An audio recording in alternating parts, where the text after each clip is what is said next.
اللهم ربنا تقبل فاتحة سيد الأولين والآخرين أفضل الأنبياء والمرسلين سيدنا وحبيبنا ونبينا وشفيعنا أحمد مجتبى محمد مصطفى رسول الله صلى الله عليه وسلم وعلى آله وأصحابه وأهل بيته الطيبين والطاهرين خصوصا منهم سيدنا ومرشدنا سيد الشهداء إمام السادة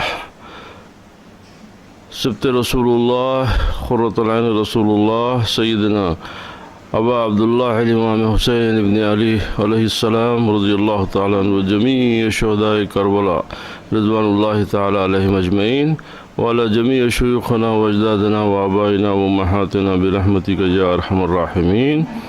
بسم الله الرحمن الرحيم. إنا أنزلناه في ليلة القدر وما أدراك ما ليلة القدر ليلة القدر خير من ألف شهر تنزل الملائكة والروح فيها بإذن ربهم من كل أمر سلام هي حتى مطلع الفجر. بسم الله الرحمن الرحيم.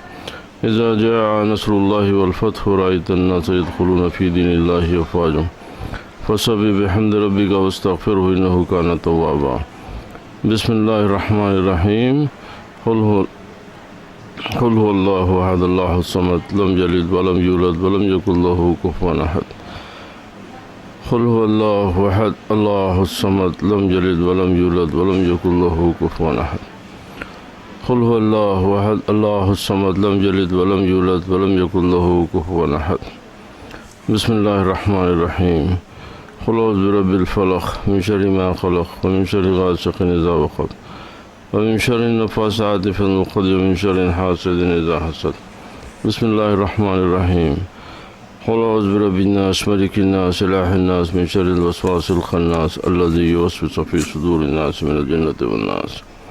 بسم الله الرحمن الرحيم. الحمد لله رب العالمين الرحمن الرحيم مالك يوم الدين إياك نعبد وإياك نستعين اهدنا الصراط المستقيم صراط الذين أنعمت عليهم غير المغضوب عليهم ولا الضالين. لقد جاءكم رسول من أنفسكم عزيز عليه ما عنتم حريص عليكم بالمؤمنين رؤوف رحيم فإن تولوا فقل حسبي الله لا إله إلا هو عليه توكلت وهو رب العرش العظيم. إن الله وملائكته يصلون على النبي يا أيها الذين آمنوا صلوا عليه وسلموا تسليما. اللهم صل على سيدنا حبيبنا نبينا شفيعنا مولانا محمد وعلى آله وأصحابه وأهل بيته خصوصا منهم سيدنا ومرشدنا أبا عبد الله الحسين بن علي وجميع شهداء كربلاء عليهم السلام ورضي الله تعالى عنهم برحمتك يا أرحم الراحمين. أعوذ بالله من الشيطان الرجيم. بسم الله الرحمن الرحيم. آج صرف ہم امام حسین علیہ السلام کی عظمت ان کی شخصیت اور پھر واقعات کربلا پہ بیان کریں گے، چونکہ یہ ایسا موضوع ہے جو الحمدللہ کم و بیش 1400 سال سے بیان ہو رہا ہے اور محبت کرنے والے قلوب میں آج بھی ایسا محسوس ہوتا ہے کہ یہ ابھی تشنا ہے. یہ بیان قیامت تک پورا مکمل نہیں ہو سکتا، اس لیے کہ جن کے دلوں میں محبت اہل بیت محبت حسین ابن علی ہے ان کے لیے یہ بیان ویسا ہی تازہ رہے گا جیسا کل تھا، اور اس کی وجہ یہ آپ کے اور میرے اخلاص سے نہیں ہے، یہ ان کا کرم ہے، یہ ان کا فضل ہے کہ اللہ سبحانہ و تعالی جن کی عظمت کا بیان کرتا ہے اور جن کی پاکی کا بیان اپنے کلام میں کرتا ہے تو ان کی بلندی اور ان کے مرتبے کو انسان کے پاس وہ قوت نہیں ہے کہ وہ اس کو کم کر سکے. اب جن کا ذکر ہو رہا ہے ان کے بارے میں 1400 سال سے بڑے بڑے ائمہ، بڑے بڑے مجتہدین، مفسرین، اولیاء اللہ سب کا ایک ہی عقیدہ ہے کہ کائنات میں نبی کریم علیہ السلام کی محبت کے لیے اللہ سبحانہ و تعالیٰ کی کتاب کی رسی کو مضبوطی سے پکڑنے کے لیے ضروری ہے کہ اہل بیت کی محبت ہو. اور یہ جو ہمارے درمیان میں ایک فساد پیدا کر دیا گیا ہے کہ اگر اہل بیت کی محبت زیادہ بیان کریں گے تو آپ شیعہ ہے، تو معاذ اللہ، استغفر اللہ و اتوب الیہ، یہ بے انتہا بیہودہ اور جاہلانہ خیال ہے، کیونکہ اہل سنت وہی ہے جو اہل بیت سے محبت کرے. وہی اہل سنت ہے جو اہل بیت سے محبت کرے. اگر اہل بیت کے محبت کرنے سے اگر کوئی آپ کو شیعہ کہتا ہے تو آپ کے پاس پریشان ہونے کی ضرورت نہیں ہے.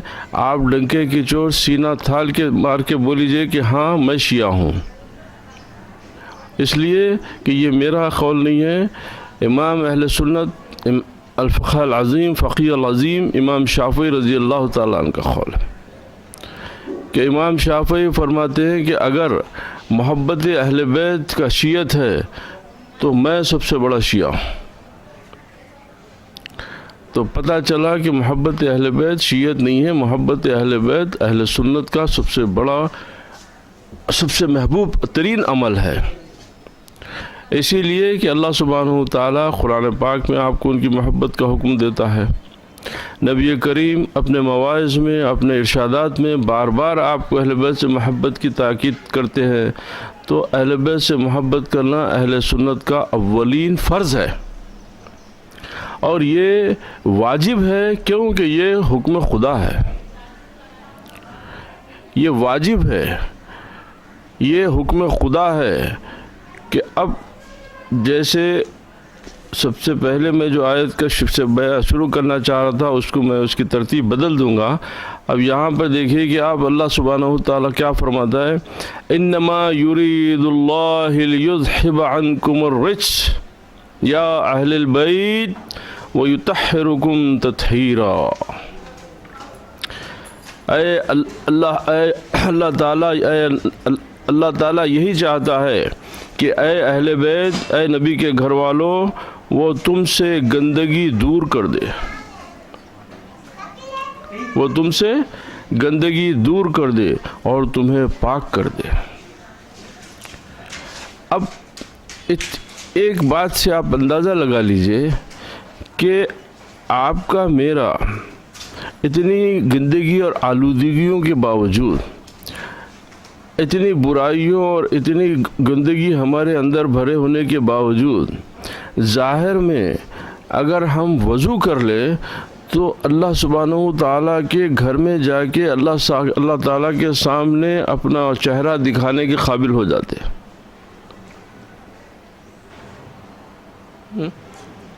ہے نہیں ہے. صرف آپ وضو کر لینے سے آپ مسجد میں جا کے اللہ سبحانہ و تعالیٰ کے سامنے کھڑے ہونے کے، اس کو اپنا چہرہ دکھانے کے قابل ہو جاتے نہیں ہو جاتے. تو ہمارے وضو کر کے مسجد میں داخل ہونے سے اللہ کے سامنے کھڑے ہونے کے قابل ہو جاتے، تو جس کو اللہ پاک کیا اس کا مرتبہ کیا ہوگا؟ جس کو اللہ سبحانہ و تعالیٰ فرماتا ہے کہ میں نے تم کو پاک کر دیا، تو اب ہمارے تصور سے، گمان سے بہت اونچی بات ہے. یہ بہت اونچی بات ہے کہ اب ان کی پاکی کے بارے میں تصور بھی جو ہے ہم سمجھتے ہیں کہ یہ جنت کے حوروں کی پاکی بھی ان کی پاکی کے مقابلے میں کم ہے. یہ ملائکہ کی پاکی بھی ان کی، کیوں؟ اللہ سبحانہ و تعالیٰ ملائکہ سے نہیں بولا کہ میں تم کو پاک کیا، بے شک وہ معصوم ہے، معصوم عن الخطا ہے، اس کے باوجود کہیں یہ حکم نہیں دیا کہ میں نے تم کو پاک کیا ہے. اور صرف یہ رسول اللہ کی اہل بیت کے بارے میں اللہ تعالیٰ فرماتا ہے کہ میں نے تم کو پاک کیا ہے. تو اب ان کی پاکی کا تصور آپ دماغ میں لا لیجئے کہ کس ان کی پاکی کا معیار کیا ہوگا. ہماری عقل کی رسائی نہیں ہے. تو لہذا کم سے کم اتنا ہی سوچ لو کہ کائنات میں نبی کے بعد ان سے زیادہ پاک کوئی نہیں. کم سے کم اتنا ہی سمجھ لو تاکہ آپ کا ایمان محفوظ رہے، آپ کا ایمان محفوظ رہ جائے. اس لیے کہ اگر ان کے بارے میں اگر آپ رتی برابر بھی اگر آپ کے دماغ میں اگر کوئی خلل آئے گا تو یہ آپ کے ایمان کا خسارہ ہے، یہ آپ کے ایمان کی کمزوری ہے، کیونکہ اب وہاں پر بحث نہیں ہو سکتی ہے۔ اب آئیے میں صرف اور صرف پہلے تاکہ بیان یعنی امام حسین علیہ السلام اہل بیت اطہار کے بارے میں میں آپ کو مختصر بتا دوں کہ بھئی آخر یہ نفوس ہیں کیا، یہ نفوس کیسے ہیں۔ اب آپ آئیے قرآن پاک کی آیت کریمہ ہے، فمن حاجک فیہ من بعد ما جاءک من العلم فقل تعالوا ندعو ابناءنا وابناءکم ونساءنا ونساءکم وانفسنا وانفسکم ثم نبتحل فنجعل لعنت اللہ علی الکاذبین۔ اب یہ آیت کس بارے میں نازل ہوئی، ترجمہ سن لیجئے پہلے آپ۔ پھر اے محبوب جو تم سے عیسیٰ علیہ السلام کے بارے میں حجت کرتے ہیں بعد اس کے کہ تمہیں علم آ چکا، تو ان سے فرما دو آؤ ہم تم بلائیں اپنے بیٹے اور تمہارے بیٹے، الفاظ پہ غور کرو آپ، اپنے بیٹے اور تمہارے بیٹے، اپنی عورتیں اور تمہاری عورتیں، اور اپنی جانیں اور تمہاری جانیں، پھر مباہلہ کریں تو جھوٹوں پر اللہ کی لعنت ڈالیں۔ اب یہ اس کو آیت مباہلہ بھی بولتے۔ جب نجران کے عیسائی آپ کی تکذیب کرنے لگے، قرآن کے احکام کی تکذیب کرنے لگے، آپ کے پیام کا انکار کرنے لگے، تو اللہ سبحانہ و تعالیٰ فرمایا کہ ٹھیک ہے آپ ان کو یہ دعوت دو کہ میں اپنے بیٹوں کے ساتھ، تم اپنے بیٹوں کے ساتھ، میں اپنی عورتوں کے ساتھ، تم اپنی عورتوں کے ساتھ، میں اپنی جانوں کے ساتھ، تم اپنی جانوں کے ساتھ آ جائیں۔ آنے کے بعد میں ہم ایک دوسرے کے لیے دعا کریں، تو پھر اللہ سبحانہ و تعالیٰ جن میں جو جھوٹے ہوں گے ان کے اوپر وہ اپنی لعنت ڈال دے گا۔ تو یہ اتنا بڑا معاملہ تھا کہ اب یہاں پر کس لیے بلایا جا رہا، اللہ سبحانہ و تعالیٰ کی توحید، اس کی وحدانیت کی صداقت، کلمہ حق کی گواہی اور محمد رسول اللہ کی رسالت کا اقرار، اس کی تائید کے لیے کن نفوس کو اللہ تعالیٰ پسند کیا، کن کو پسند کیا؟ صحابہ کرام بھی تھے، یہ اللہ کے کرم سے سب اہل ایمان تھے اور سب کامل ایمان والے تھے، مگر اب اللہ تعالیٰ اپنی بارگاہ میں اپنے ایک ہونے کی تصدیق کے لیے رسول سے یہ نہیں بولا کہ تم اپنے صحابہ کو لے کے آؤ، تم اپنے چہیتے صحابہ کو لے کے آؤ، نہیں بولا کہ تم اپنے بیٹے، اپنے بیٹوں کو، اپنی عورتوں کو، اپنی جانوں کو لے کے اب آ جاؤ۔ اب یہ آیت نازل ہوئی تو سرکار تشریف لانے کے بعد میں اپنی چادر میں حضرت امام حسن علیہ السلام کا ہاتھ پکڑ لیے، امام حسین علیہ السلام کو گود میں اٹھا لیے، حضرت بی بی فاطمہ سے بولے کہ تم بھی آ جاؤ، اور حضرت علی بن ابی طالب کو بولے کہ تم بھی آ جاؤ۔ ان چاروں کو اپنی چادر میں لیے، اپنی چادر میں ان چاروں کو لپیٹے، خود تو تھے چادر میں، اب ان چاروں کو اپنی چادر میں سمیٹ لیے۔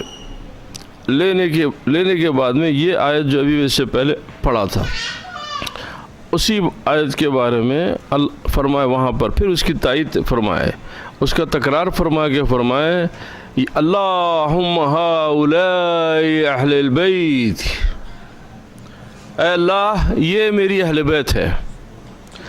تو لہذا اب اہل بیت نے بھی ان 5 سے بڑھ کے کائنات میں کوئی نہیں ہوا، اسی لیے ان کو پنجتن پاک کہتے ہیں۔ اب بعض لوگ اعتراض کرتے کہ بھئی یہ پنجتن پاک کیا عربی لفظ ہے، اس قسم سے بیہودہ گفتگو میں آپ کو ڈال دیتے ہیں۔ دیکھیں اب یہاں بات چلے صاف ہو گیا کہ یہ چادر میں کتنے تھے، یہ چادر میں کتنے تھے؟ 5۔ اب پھر وہاں پر یہ آیت رسول اللہ صلی اللہ علیہ وسلم نے پھر وہی قرآن کی آیت پڑھی نا کہ انما انکم الرجس اہل البیت، کہ اے نبی اے گھر والوں تم کو اللہ نے پاک کر دیا۔ تو یہاں پر اب یہ پاک ہوئے، ایک تو قرآن پہلے بولا، اب سرکار اس کے اندر تخصیص فرما کے بولے یہ 5 ان سب سے اعلیٰ ہے۔ وہ جو ذکر میں کیوں کہ وہ جو آیت ہے وہ آیت ازواج محمد صلی اللہ علیہ وسلم کے بارے میں، اس کی جو آیت کی جو ابتدا ہے وہ نبی کے گھر والیوں کے بارے میں شروع ہوئی تھی، تو گھر والیاں تو تھی اہل بیت سے، تو کل کے دن یہ کوئی فتنہ نہ اٹھائے کہ یہ اہل بیت وہ صرف رسول کی بیویاں ہیں، رسول کی آل نہیں ہیں۔ یہ بات بھی اٹھ سکتی تھی کیونکہ آیت جو ہے رسول کی بیویوں کے بارے میں ہوئی تھی، تو لہذا سرکار تخصیص فرما کے وہاں پر ان چاروں کو بلا کے اپنی چادر میں لپیٹ کے آپ فرمائے کہ اللہ یہ میری اہل بیت ہیں، کیونکہ بے شک میری بھی بیویاں ہیں مگر ان سے زیادہ عزیز میرے کو کائنات میں کوئی نہیں۔ تو ان میں حسین ابن علی ہے۔ اب یہاں ایک خاص نقطہ جو بات ہے کہ عیسائیوں کے مقابلے میں آپ لے کے جا رہے ہیں ان چاروں کو۔ اچھا یہی نہیں، جب آپ آگے بڑھے تو عیسائیوں کا جو پادری تھا وہ دور سے اس کی نظر پڑی تو اپنی قوم سے بولا کہ میری بات سن لو، تم لوگ مت جاؤ، تم لوگ مت جاؤ، میں ایسے نفوس کو ان کے ساتھ دیکھ رہا ہوں کہ وہ ان کی نورانیت، ان کی کیفیت ایسی میں دیکھا، اگر وہ لوگ ہاتھ اٹھا دیں تو زمین پہ کھڑے ہوئے پہاڑ اپنی جگہ سے ہل جائے۔ تو مثال کیا تھی کہ پہاڑ کا ہلنا جو ہے، پہاڑ کا ہٹنا محال ہے، پہاڑ کا ہٹنا جو ہے محال ہے، ناممکن چیز ہے۔ تو وہ مثال دے کے انہیں بولا کہ اگر یہ لوگ تمہارے لیے اگر آج ہاتھ اٹھا دیں گے تو اللہ سبحانہ و تعالیٰ ان کی دعا کو رد نہیں کرے گا، یہ پہاڑ اپنی جگہ سے ہٹ جائیں گے۔ تو بہتر یہ ہے کہ تم لوگ مباہلے کے لیے مت جاؤ۔ اور بعض روایتوں میں یہاں تک آیا کہ اگر تم ان آج تمہارے لیے وہ بد دعا کر دیں گے تو یاد رکھو کہ قیامت تک کوئی عیسائی روئے زمین پہ باقی نہیں رہے گا۔ کیوں؟ یہ وہ لوگ ہیں، سرکار ان کو ہی لا رہے ہیں۔ اب یہاں پر ایک بات دیکھیے کہ عیسائیوں کے مقابلے میں لے کے جا رہے ہیں، وہاں عیسیٰ علیہ السلام جھولے میں اللہ کی گواہی دیے تھے۔ جب بی بی مریم پہ تہمت لگی تھی تو پریشان ہوئے تو اللہ تعالیٰ بولا کہ وہ جو جھولے میں جو بچہ ہے وہ خود گواہی دے دے گا۔ تو عیسیٰ علیہ السلام جھولے سے اللہ تعالیٰ کے ایک ہونے کی گواہی دیے کہ بولے میں عبداللہ ہوں، میں اللہ کا بندہ ہوں، اللہ کا بیٹا نہیں ہوں، میں اللہ کا بندہ ہوں۔ اب وہی گواہی کی یہاں پر امام حسین سے گواہی رسول اللہ دلانے لے جا رہے ہیں۔ وہاں عیسیٰ علیہ السلام دیے تھے، بولے کہ یا محمد کا نواسہ اللہ کی گواہی دے گا۔ یہاں وہ گواہی محمد کا نواسہ دے گا، کیوں کہ حسین علیہ السلام بھی رسول اللہ کی گود میں تھے اس وقت۔ اب بتائیے کہ گود کے بچے کو آمین بولنے کے لیے لے کے جا رہے ہیں، اور سرکار یہ بولے کہ جب میں دعا کروں تو تم لوگ آمین بولنا، دعا میں کروں گا، تم لوگ صرف آمین بولنا۔ تو اے اہل بیت تمہارے آمین بولنے سے، بولے ہاں تمہارے آمین بولنے سے اللہ تعالیٰ زمین و آسمان کی کوئی ایسی طاقت، کوئی قوت نہیں ہے جو تمہارے دعا کو رد کر سکے۔ تم جب آمین بول دو گے تو میری دعا قبول ہو جائے گی۔ تو اب بات ایک پتہ چلی کہ رسول کی دعا کو آمین بولنے کے لیے ان کی ضرورت تھی۔ آپ کے سمجھ میں نہیں آیا، میری سمجھ میں نہیں آیا تو بھاڑ ڈالو آپ کی سمجھ کے اوپر۔ واقعات دیکھو، احادیث دیکھو، قرآن دیکھو، یہ ہے نہیں ہے۔ کیا رسول کی گواہی کافی نہیں تھی؟ یا رسول کی بد دعا، رسول ان کے لیے برا بولتے تو اللہ نہیں سنتا تھا؟ نہیں، بے شک سنتا تھا، مگر یہاں پر ان کی عظمت کا بیان کرنا تھا۔ یہاں پر ان کی عظمت کا بیان کرنا تھا کہ یہ کون ہے، اور قیامت تک کے آنے والے مسلمانوں کو بتانا تھا کہ یہ جو میرے حسن و حسین ہے، یہ جو فاطمہ اور یہ علی ہے، یہ خاص ہے، خاص ہے، خاص ہے، تم ان کو عام کے ساتھ مت ملاؤ، یہ بہت خاص ہے، ان کو تم عام لوگوں سے مت ملاؤ، اس لیے کہ میں اللہ کی بارگاہ میں اللہ کی وحدانیت کی تصدیق کے لیے ان کو پسند کر رہا ہوں۔ اب نبی کا ہر عمل خدا کی مرضی سے ہوتا، یہاں پر رتی برابر اگر آپ کے دماغ میں یہ شک آئے کہ رسول اللہ صلی اللہ علیہ وسلم اپنی محبت سے ایسا کرے، اپنی اقربا پر نوازی سے ایسا کرے، اپنے رشتے کی بنیاد پہ ایسا کرے، تو تم کافر ہو جائیں گے۔ کیوں؟ کہ رسول کا ہر عمل خدا کی مرضی سے ہے، رسول کا ہر قول خدا کی مرضی سے ہے۔ قرآن فرماتا ہے کہ میرا نبی اپنی مرضی سے بات نہیں کرتا جب تک کہ میں اس پہ وحی نہیں اتارتا۔ تو اب یہ عمل بھی نبی کریم پہ وحی اترنے کے بعد ہی ہوا نا۔ اب سوال یہ پیدا ہوتا ہے کہ بھئی اللہ تعالیٰ نہیں جانتا تھا کہ نبی کے بیٹے نہیں ہیں؟ تو آپ کو بولا کہ آپ اپنے بیٹوں کو، تم اپنے بیٹوں کو لے کے آؤ، اور عورتوں سے مراد بیوی ہوتی سب سے پہلے۔ اگر آپ سے کوئی پوچھے کہ بھئی آپ کے گھر میں کیسے ہیں، تو سب سے پہلے یہ ہے کہ بھئی آپ کی بیوی کے بارے میں خیال جاتا ہے، گھر والی سے بیوی۔ تو یہاں پر نساء سے مراد عورتیں ہیں کہ تم اپنی عورتوں کو، ہم اپنی عورتوں کو۔ جانوں سے مراد آپ کی جان ہے۔ اب یہاں ترتیب پوری بدل گئی۔ بھئی کہ اللہ تعالیٰ نہیں جانتا تھا کہ بی بی فاطمہ رسول اللہ کی بیٹی ہے؟ اللہ تعالیٰ نہیں جانتا تھا کہ علی رسول اللہ کے داماد ہے، رسول اللہ کے بھائی ہے؟ تو یہ رشتے کیوں نہیں بتائے گئے؟ اس لیے نہیں بتائے گئے کہ سن لو کہ نبی حسن و حسین رسول کے نواسے ہیں، مگر رسول کے پاس بیٹوں کے برابر ہے۔ اسی لیے نبی کریم علیہ السلام فرمائے کہ یہ حسن اور حسین میرے بیٹے ہیں، میری بیٹی کے بیٹے ہیں، فرما دیے۔ اب کہا کہ بیٹے کے مقام پہ بیٹوں کی جگہ کس کو لے کے جا رہے ہیں؟ حسن و حسین کو۔ عورتوں کی جگہ کس کو لے کے جا رہے ہیں؟ بی بی فاطمہ کو۔ کیوں؟ کہ بولے کہ یہ ایک عورت کائنات کی عورتوں کے لیے کافی ہے، یہ ایک میری فاطمہ پوری کائنات کی عورتوں کی گواہی کے لیے کافی ہے۔ اور بعد تفاسیر میں یہ آیا کہ انفسنا میں، اپنی جانوں میں، تو رسول اللہ صلی اللہ علیہ وسلم سیدنا علی کو اپنی جان کے ساتھ ملائے۔ تو اس طریقے سے یہ اہل بیت کی ترتیب ہوئی۔ اسی طریقے سے یہ اہل بیت کی تعریف قرآن میں اللہ تعالیٰ۔ اب ان کے ساتھ ہم کو کیا کرنا چاہیے؟ اب یہی نہیں، اب آگے احادیث سن لیجیے کہ آپ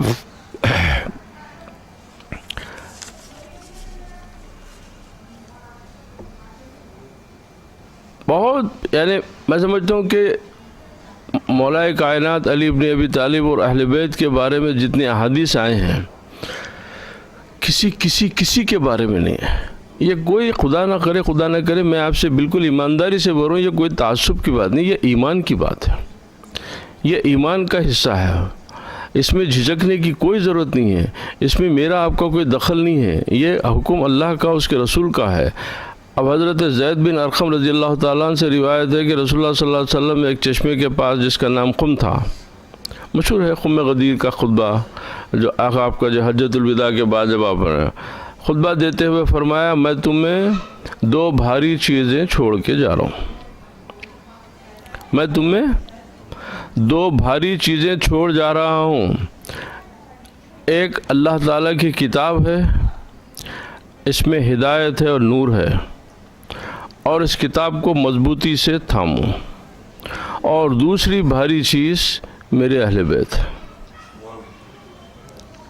دوسری بھاری چیز میرے اہل بیت ہیں، ان کے حقوق کی نگہداشت کرو، ان کے حقوق کی نگہداشت میں تم کو اللہ کو یاد دلاتا ہوں، میں تم کو اللہ سبحانہ و تعالیٰ کی یاد دلاتا ہوں۔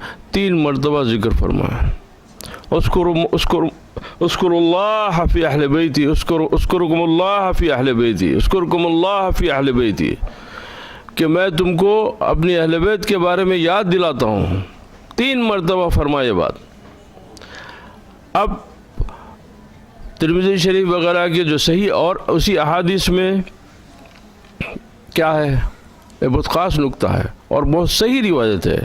یہ روایت آپ کو مسلم شریف کی ہے.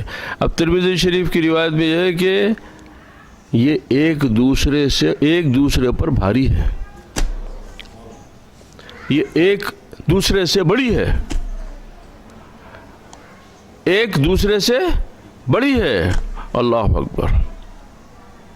اندازہ لگاؤ ذکر کس کا ہو رہا؟ قرآن پاک کا ذکر، قرآن پاک کا ہو رہا.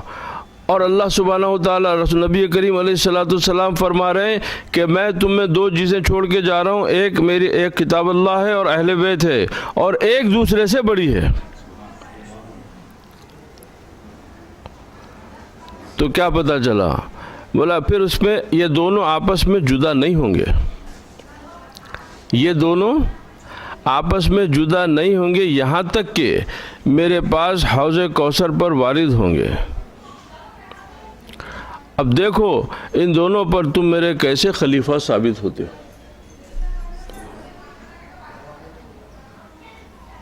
تو اسی لیے جتنے ائمہ دین ہیں سب کا یہ، چونکہ یہ حدیث صحیح حدیث ہے، اس میں کسی قسم کا کوئی شک و تردد نہیں ہے.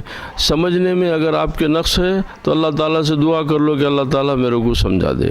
کیوں کہ اب جب فرمان نبی ہے تو اس کو سچا ماننا اور اس کے اوپر ایمان رکھنا ہی ہمارے ایمان کی سلامتی ہے. کہ جب اللہ صلی اللہ علیہ وسلم فرما دیے کہ یہ دونوں ایک دوسرے سے بڑی ہے، تو اب عظمت اہل بیت کا اس سے بڑی مثال کائنات میں اور کوئی نہیں ہو سکتی کہ ایک طرف قرآن پاک کو رکھنے سرکار اور دوسری طرف اہل بیت کو رکھ کے برابر یہ دونوں. اور پھر فرمایا یہ دونوں قیامت میں میرے پاس اس طریقے سے حوض کوثر پہ آئیں گے اور یہ ایک دوسرے سے بڑی ہے. تو پتہ چلا کہ جس طریقے سے محبت قرآن ضروری ہے، جس طریقے سے قرآن کے احکام کے اوپر عمل کرنا اور اس کی ہدایت کو پانا، اس کے اپنی زندگی کو مشعل راہ بنانا ضروری ہے، اسی طریقے سے محبت اہل بیت ضروری ہے. کیوں کہ سرکار فرما دیے کہ یہ دونوں ایک دوسرے سے جدا نہیں ہوں گے، یہ ایک دوسرے سے بڑے ہیں، اور یہ میرے پاس یہ دونوں اکٹھا ہو کے حوض کوثر پہ میرے پاس آئیں گے. سمجھ گئے؟ کوئی شک کی بات ہے؟ اگر کوئی دل میں کوئی بات آ رہی ہے آپ کو تو میں بتا دو تاکہ گفتگو ہو جائے پوری. کیونکہ کوئی بھی اگر کوئی ایسی نادانی کی بات کرتا ہے تو آپ کو بحث کرنے کی ضرورت نہیں ہے. بولا کہ بابا میں حدیث کا قائل ہوں، میں رسول اللہ کے قول کو میرا ایمان ہے، یہ نبی کا فرمان ہے. میرے سمجھ میں نہیں آنے سے، دیکھیے ہمارے سمجھ میں بہت باتیں نہیں آتی، ہمارے سمجھ میں بہت ساری باتیں نہیں آتی، مگر ہم کو اس کے اوپر ایمان رکھنا پڑتا. اور اگر آپ نہیں ایمان رکھے تو آپ کا ایمان ہی ضائع ہو جاتا، نہ مسلمان باقی رہتے نہ مومن باقی رہتے. مثال کے طور پہ بھئی جیسے عام روزمرہ پہلے دن کی بات ہے یہ کہ بھئی اللہ تعالیٰ ایک ہے، اللہ یہ پوری کائنات کا مالک ہے.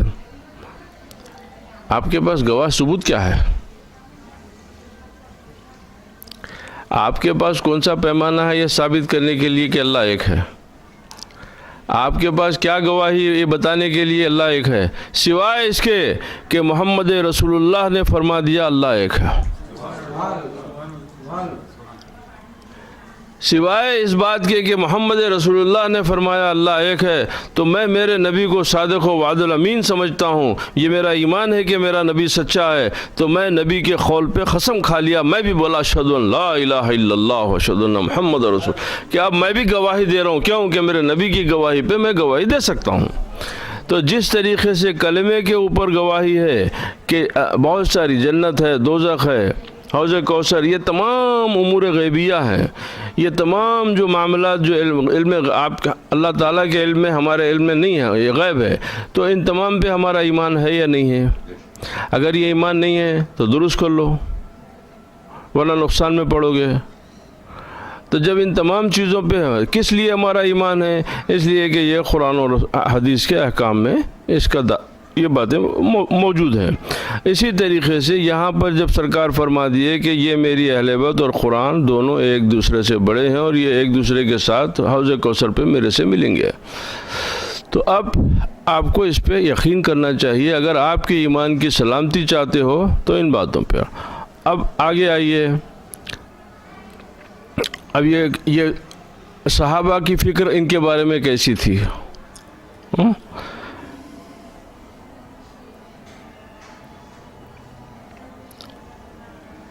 اب یہ عبد الرحمن بن ابو نعیم سے روایت ہے کہ رسول رضی اللہ تعالیٰ عنہ فرماتے ہیں کہ دیکھیے کیسے اب وہ لوگوں کی سمجھ اور ہماری سمجھ کتنی پیاری ہے۔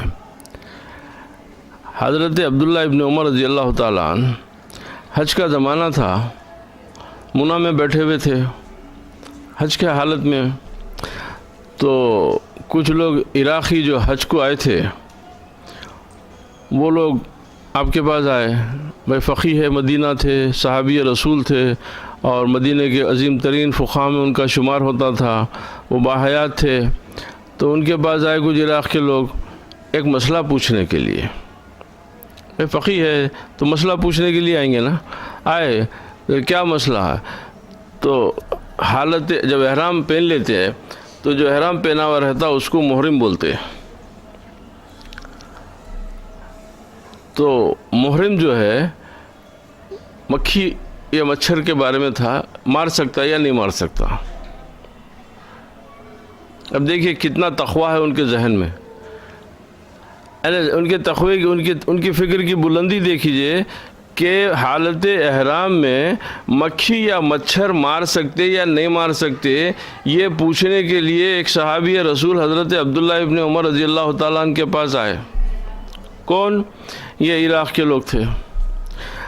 تو یا صحابی رسول یا ابن عمر، آپ کی جیسی ہستی جواب دے دینا چاہیے تھا، سیدھا بولتے کہ بھئی مار سکتے یا نہیں مار سکتے، مگر جواب کیا دیا آپ بولے کہ یہ قوم میرے سے مکھی اور مچھر مارنے کا فتویٰ سوال پوچھنے آئی ہے جو رسول کے نواسے کو شہید کر دی ہے۔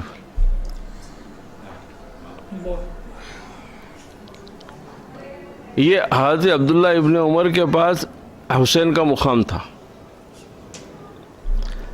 جواب تو سیدھا یہ تھا مگر جواب نہیں دیا، اور بولے کہ یہ لوگ امام حسین کو اور ان کی اہل بیت کو، ان کے ساتھیوں کو قتل کرتے ہیں، اور سبحان اللہ کیا اسلام ہے، کیا ایمان ہے ان کا، کیا تقوی کی کیا بلندی ہے کہ مکھی اور مچھر کے بارے میں فتویٰ پوچھنے آ رہے ہیں۔ تو وہ جو دور تھا، آج ہمارا دور وہی ہے، آج ہمارا دور بھی بالکل ویسی ہے کہ بڑے بڑے گناہوں سے ہم لوگ جو ہے پرواہ نہیں کرتے۔ کبھی کھانا کھاتے وقت میں کبھی یہ سوچے آپ کہ میرے پیٹ میں جو لقمہ جا رہا ہے اس میں کتنا حلال ہے کتنا حرام ہے۔ کبھی گفتگو کرتے وقت میں سوچے کہ میری گفتگو سے کس کو خوشی ہوتی کس کو تکلیف ہوتی۔ کبھی کوئی بات پہ غور کرتے نہیں، مگر جہاں پر محبت اہل بیت کا ذکر آئے گا، محبت رسول کا، محبت غوث اعظم دستگیر کا، اولیاء اللہ کی محبت کا، استمداد کا پورے انہماک کے ساتھ اس میں کود پڑیں گے آپ، پوری دلچسپی کے ساتھ اس میں کود پڑ کے مسائل پہ بحث شروع کر دیں گے۔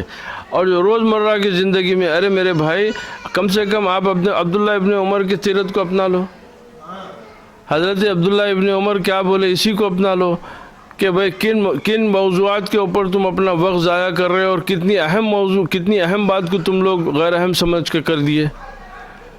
ارے تم جو کام کرے ہو قیامت تک جو ہے کوئی وحشی بھی جو ہے وہ کام نہیں کر سکتا جو تم کربلا میں کرے۔ جانور بھی اپنی ہمجنس کی جو ہے لحاظ رکھتا، تم لوگ تو اس سے بھی بدتر حرکت کر چکے ہو۔ کس کے ساتھ؟ رسول اللہ کے گھر والوں کے ساتھ، اور پوچھنے آئے ہو مسئلہ ہمارے سے کہ مکھی کو یا مچھر کو مار سکتے یا نہیں مار سکتے۔ تو اس سے آپ کو بہت بڑا آپ کو ایک نقطہ آپ کے دماغ میں آ جائے گا کہ پہلے اپنے اعمال کو سدھار لو، اپنی روزمرہ کی زندگی کی میں جو ہے آپ کے جو حالات ہو رہے ہیں اس کے ساتھ غور کرو، اس کے بعد میں سوچو کہ بھئی کہ پہلے یہ تو درست کر لو، پہلے اپنا بیس تو صحیح کر لو، اس کے بعد میں آگے نہیں ان تمام چیزوں کو بالائے طاق کر دو، نہ نماز کی پرواہ رکھو، نہ حکام کی پرواہ رکھو، نہ قرآنی حکام کی، نہ حدیث کی پرواہ، سب باتوں کو بالائے طاق اور بحث میں الجھ جاؤ کہ بھئی یہ صحیح ہے یہ غلط ہے۔ تو اب کم سے کم اپنے ایمان بچانے کے لیے جو اچھے لوگ جو بات بولے اس کو سن لو، اور آپ تاریخ اٹھا کے دیکھ لو، دنیا کے پورے علماء کرام، مجتہدین، فقہا، اولیاء، سب کی رائےوں کو اکٹھا کر لو۔ جب آپ رائےوں کو اکٹھا کر لے کے لسٹ بنائیں گے تو میرا دعویٰ ہے 95% محبت اہل بیت میں ذکر ہوں گا، 5% اختلاف میں نہیں ہوں گا مگر ان کی محبت کا کم ذکر ہوں گا۔ 5% کے پاس، 95% کے پاس ہر کوئی۔ اب امام اعظم کو لے لیجیے، امام اعظم ابو حنیفہ کی تاریخ پڑھیجئے کہ جب امام جعفر صادق رضی اللہ تعالیٰ عنہ کے پاس تشریف لے گئے تو 2 زانو سامنے ادب سے بیٹھے، 2 زانو، اور بہت بڑی جماعت ساتھ تھی، آپ کے بہت بڑی جماعت ساتھ تھی، اور وہ جب ہم دیکھے کہ بھئی ہمارا امام اس ایسا تعظیم کرتا ہے ان کی، تو وہ سب کے سب بادب ہو گئے،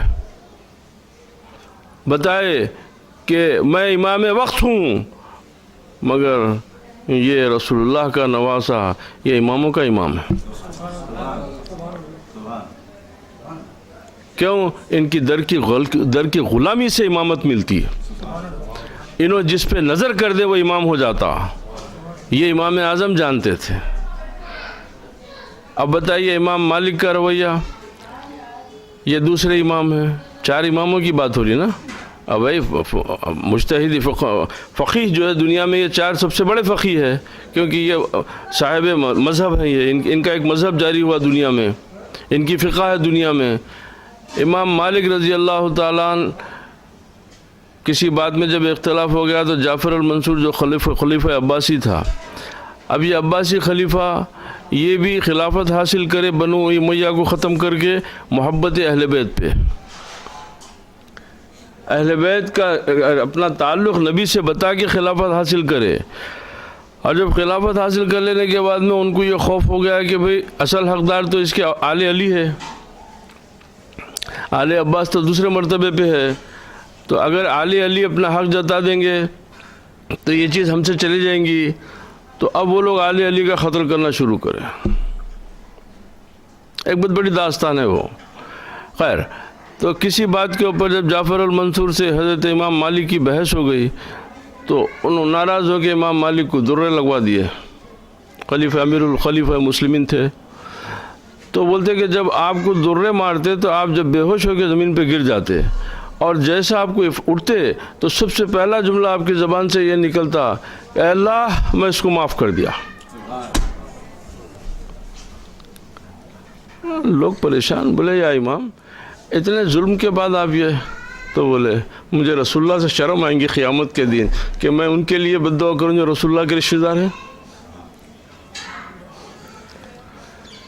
کیونکہ رسول اللہ کی چچا کی اولاد تھے، وہ آل علی بھی نہیں تھے، وہ آل عباس تھے، اس کے باوجود اپنی نسبت جو بتا رہے امام مالک، کیونکہ وہ رسول اللہ صلی اللہ علیہ وسلم کے چچا کی اولاد میں سے ہیں تو میں ان کے لیے بد دعا کروں گا، اور میری بد دعا سے اگر ان کے اوپر کوئی عذاب ہو جائے یا ان کے اوپر کوئی ظلم اللہ تعالیٰ کی طرف سے کوئی عتاب نازل ہو جائے تو میں رسول کے سامنے شرمندہ ہو جاؤں گا کہ میری بد دعا کی وجہ سے یا رسول اللہ آپ کے چاہنے والوں، آپ کے لوگوں کے اوپر کچھ عذاب ہوا۔ تو یہ امام مالک کا عقیدہ تھا کہ اتنے درے کھا رہے ہیں، بے ہوش ہو رہے ہیں، اور بے ہوش ہونے کے بعد آنکھ کھولتے آپ فرما رہے ہیں کہ اے اللہ تو گواہ رہنا کہ میں ان کو معاف کر دیا۔ صرف اور صرف محبت رسول ہے، پیش نظر کیا ہے کہ میں جان چلے جائے، جانے والی چیز ہے، آج نہیں کل کر نہیں، مگر وہاں پہ صورت اچھی ہونا نا، ان کے سامنے تو صورت جو ہے دکھانے کے قابل رہنا۔ اب امام شافعی، مختصر سی بات کر رہا ہوں آپ کو، زیادہ تفصیل میں نہیں جا رہا ہوں۔ اب امام شافعی رضی اللہ تعالیٰ عنہ کیا فرماتے ہیں، جیسے ابھی شروع میں بتایا میں آپ سے، اس کا آخری کا جملہ سن لو آپ۔ بولے اگر شیعت رافضیت جو آپ سمجھتے ہیں اگر یہ محبت اہل بیت کا نام ہے تو زمین و آسمان گواہ ہو جاؤ کہ میں سب سے بڑا شیعہ ہوں. کیوں؟ ان کے سامنے یہ تمام قرآن و حدیث تھے نا. اللہ تعالیٰ کسی کو محبت کے بارے میں کس سے محبت کرو بولا تھا؟ نبی کے رشتہ داروں سے. یہ حکم رب تھا. اب پھر سرکار فرما رہے ہیں کہ ان سے محبت کرو. اب وہ محبت کو کس طریقے سے امام شافعی پیش کر رہے ہیں آپ سن لو کہ بولے کہ یاد رکھو کہ میری گواہ ہو جاؤ کہ میں سب سے بڑا شیعہ ہوں. اس کے بعد کیا فرمایا؟ اتنا پیاری بات ہے, اتنی پیاری بات ہے کہ آپ لوگوں کے دل کو لگیں گی. تو بولے اے اللہ کے گھر والوں, تم سے محبت کیوں نہ کروں, کیونکہ تمہارے پہ درود بھیجے بغیر میری نماز ہی نہیں ہوتی ہے. جب تک کہ ہم تم پہ درود نہیں بھیجتے ہماری نماز ہی نہیں ہوتی, تو تم سے زیادہ محبت کا مستحق اور کون ہے؟ یہ امام شافعی کا عمل تھا.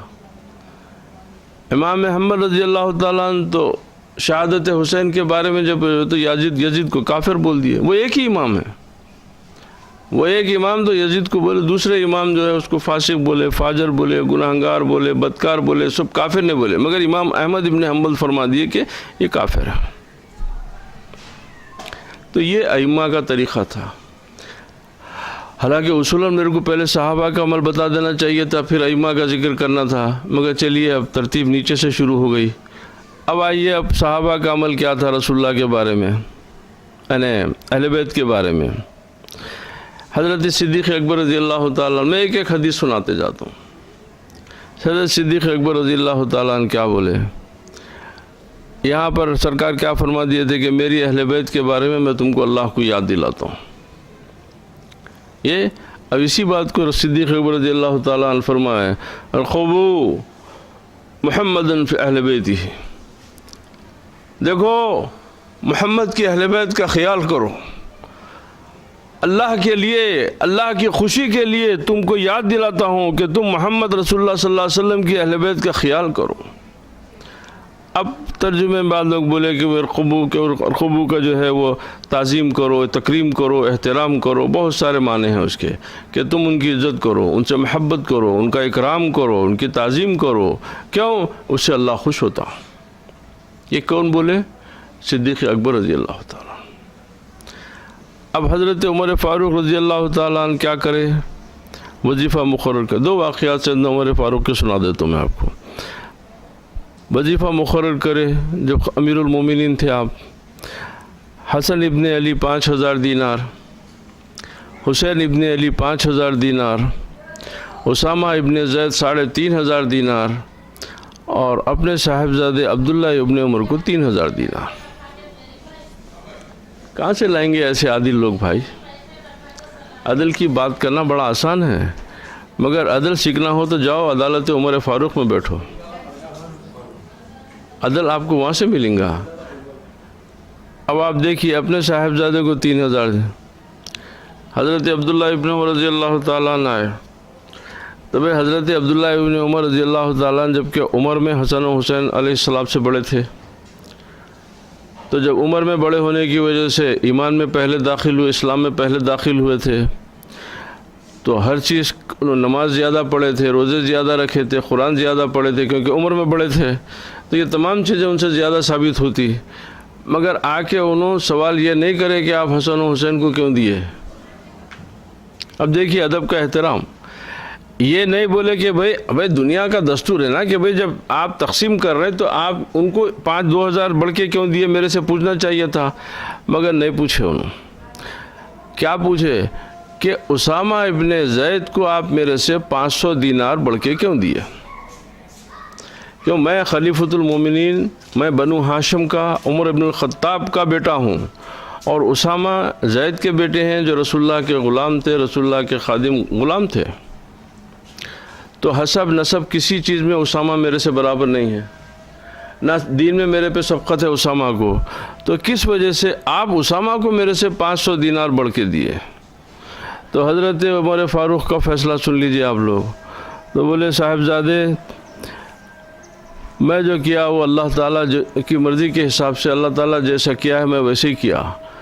تو بولے کیسا؟ تو بولے دیکھو تم میرے محبوب ہے، تم میرے بیٹے ہیں نا، تو میرے محبوب ہے، اور اسامہ رسول اللہ کا محبوب ہے.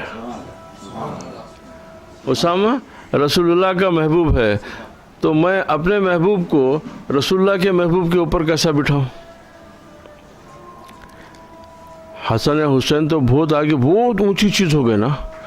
حضرت اسامہ ابن زید رضی اللہ تعالیٰ عنہ کے مقابلے میں حضرت عمر رضی اللہ تعالیٰ عنہ اپنے صاحبزادے کو آگے کرنا پسند نہیں فرمائے. کیوں کہ ایک مرتبہ نبی کریم علیہ السلام حضرت حسن ابن علی کو حضرت اسامہ ابن زید کو اپنی مانڈی پہ بٹھائے ہوئے تھے، اور وہ دونوں کو اپنے سینے سے بھینچ لیے اور فرمایا کہ اے اللہ میں ان کو محبوب رکھتا ہوں، تو بھی ان کو محبوب رکھ. اس ایک عمل کے اوپر نبی کریم علیہ السلام فیصلہ فرما رہے ہیں کہ میرا بیٹا اسامہ سے بڑھ کے بیت المال سے نہیں حصہ لے سکتا. کیوں؟ اسامہ رسول کا محبوب ہے، تو میرا محبوب ہے. تو لہذا میں اتنا گستاخ رسول نہیں بننا چاہتا کہ میں اپنے بیٹے کو رسول کے محبوب سے بڑھ کے دوں. یہ صحابہ کا عمل ہے. اب آئیے آگے، آپ مدینے میں جا رہے ہیں، سیدنا رسول نبی کریم علیہ سیدنا عمر فاروق رضی اللہ تعالیٰ عنہ مدینے گلیے میں سے جا رہے ہیں. ادھر سے سیدنا علی کرم اللہ وجہ الکریم، امام حسن امام حسین دونوں کو ہاتھ پکڑ کے ساتھ آ رہے ہیں. اب بتائیے یہ کون سی دنیا ہے؟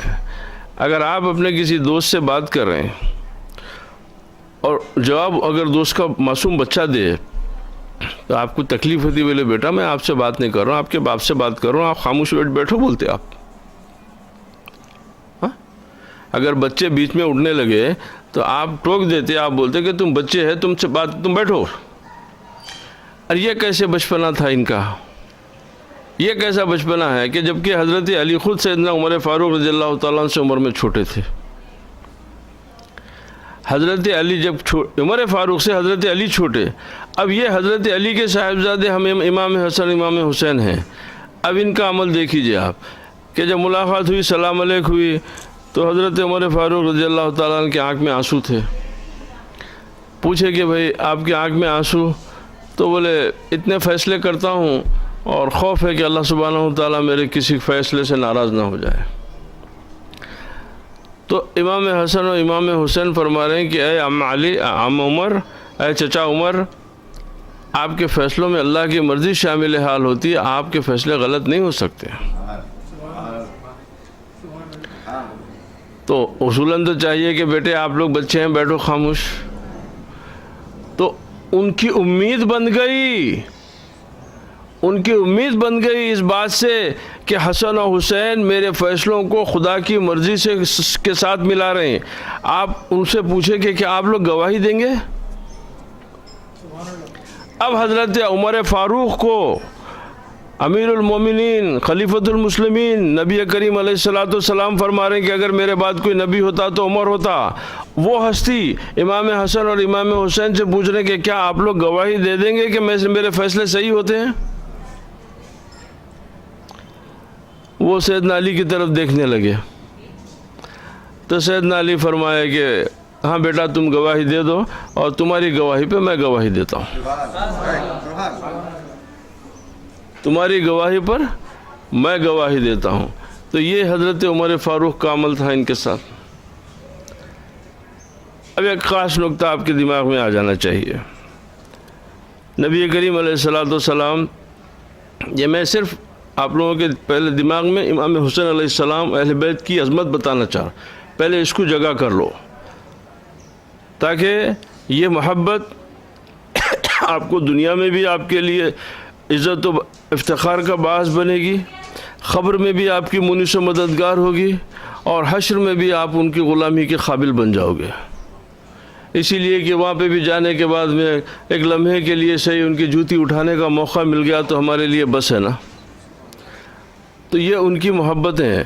اب بتائیے کہ نبی کریم علیہ السلام جمعہ کا خطبہ دے رہے ہیں مسجد نبوی میں. نظر پڑی کہ بازو دروازے سے امام حسن امام حسین دونوں آ رہے ہیں.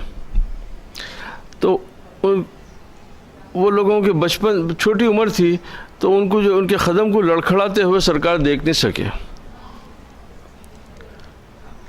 خطبہ چھوڑ کے گئے اور جا کے ان دونوں کو اٹھائے. خطبہ چھوڑ کے گئے ان دونوں کو اٹھا کے لا کے بازو بٹھا لیے، اپنے بازو ممبر کے سامنے بٹھا دیے. اب اس کے بعد میں خطبہ دے رہے ہیں اور ان کی طرف دیکھ رہے ہیں. خطبہ دے رہے ہیں ان کی طرف دیکھ رہے ہیں، بار بار ان کی طرف متوجہ ہے. چلیے یا رسول اللہ یہ تو محبت سے کر دیے تھے. اس کے بعد میں کیا ہوا؟ اس کے خطبے کے دوران خطبہ جو خطبے کا حصہ بن گیا، کیا فرمائے کہ بے شک اللہ سبحانہ و تعالی نے سچ فرمایا کہ انما المال اولاد مال و بنون فتنہ الحیات الدنیا، کہ بے شک اللہ نے سچ فرمایا کہ یہ تمہارا مال اور یہ تمہاری اولاد جو ہے تمہارے لیے ایک دنیا میں آزمائش ہے. یہ آیت پڑھ کے بولے میں جب دیکھا کہ حسن و حسین کو جب لڑکھڑاتے ہوئے تو میں ضبط نہیں کر سکا، لہذا میں ان کو جا کے اٹھا کے لایا. یہ خطبے کا حصہ ہو گیا. تو پتہ چلا کہ نبی کے خطبے میں ذکر حسن و حسین حصہ بن گیا. اب یہ نبی کا خطبہ تھا، وہ یہ نہیں کہ خطبہ ختم کرنے کے بعد میں آپ بعد میں اس کو لوگوں سے بولے کہ ایسا ہوا تھا. نہیں، دوران خطبہ آپ یہ پوری تفصیل فرما دیے کہ میں ان کے ساتھ ایسا کیوں کرا، اس لیے کہ میں اللہ تعالیٰ یہ فرمایا اور میں دیکھا کہ وہ لوگ جب لڑکھڑا رہے تھے تو پتہ چلا اے نبی کے چاہنے والوں، امام رسول کریم علیہ الصلوۃ والسلام کو امام حسن و حسین کا لڑکھڑانا برداشت نہیں ہوا، اور امام حسین ان کے گھر والوں کی شہادت پہ تمہارے غم میں تمہارے دلوں میں کوئی ملال بھی نہیں. وہاں تو رسول کریم کو اپنے نوازوں کے لڑکھڑانے سے آپ خطبہ چھوڑ کے چلے جا کے اٹھا لیے، اور ہم اگر نبی ان کے گھر امام حسین اور ان کے صحابہ ان کے رفقا کی شہادت کے اوپر اگر ہم اپنے غم کا اظہار کرتے ہیں تو کوئی کہتے ہیں کہ بھئی وہ واقعہ 1400 سال پہلے ہو گیا. 1400 سال پہلے ہو جان دو. دیکھیے اب مسئلہ یہاں ہے کہ اگر ہم ذکر نہیں کریں گے، کیوں نہیں کرنا تو لینے غم 3 دن سے نہیں، بعض لوگوں کے دلائل بتا رہا ہوں. بعض ناقص العقل ناقص الایمان اور محبت سے بہرے گندے ان کے ایمان کی نہیں، وہ حکم ہے کہ غم 3 دن کا. غم 3 دن کا تم سکھا رہے ہیں تو جا کے یعقوب علیہ السلام کو سکھاؤ نا.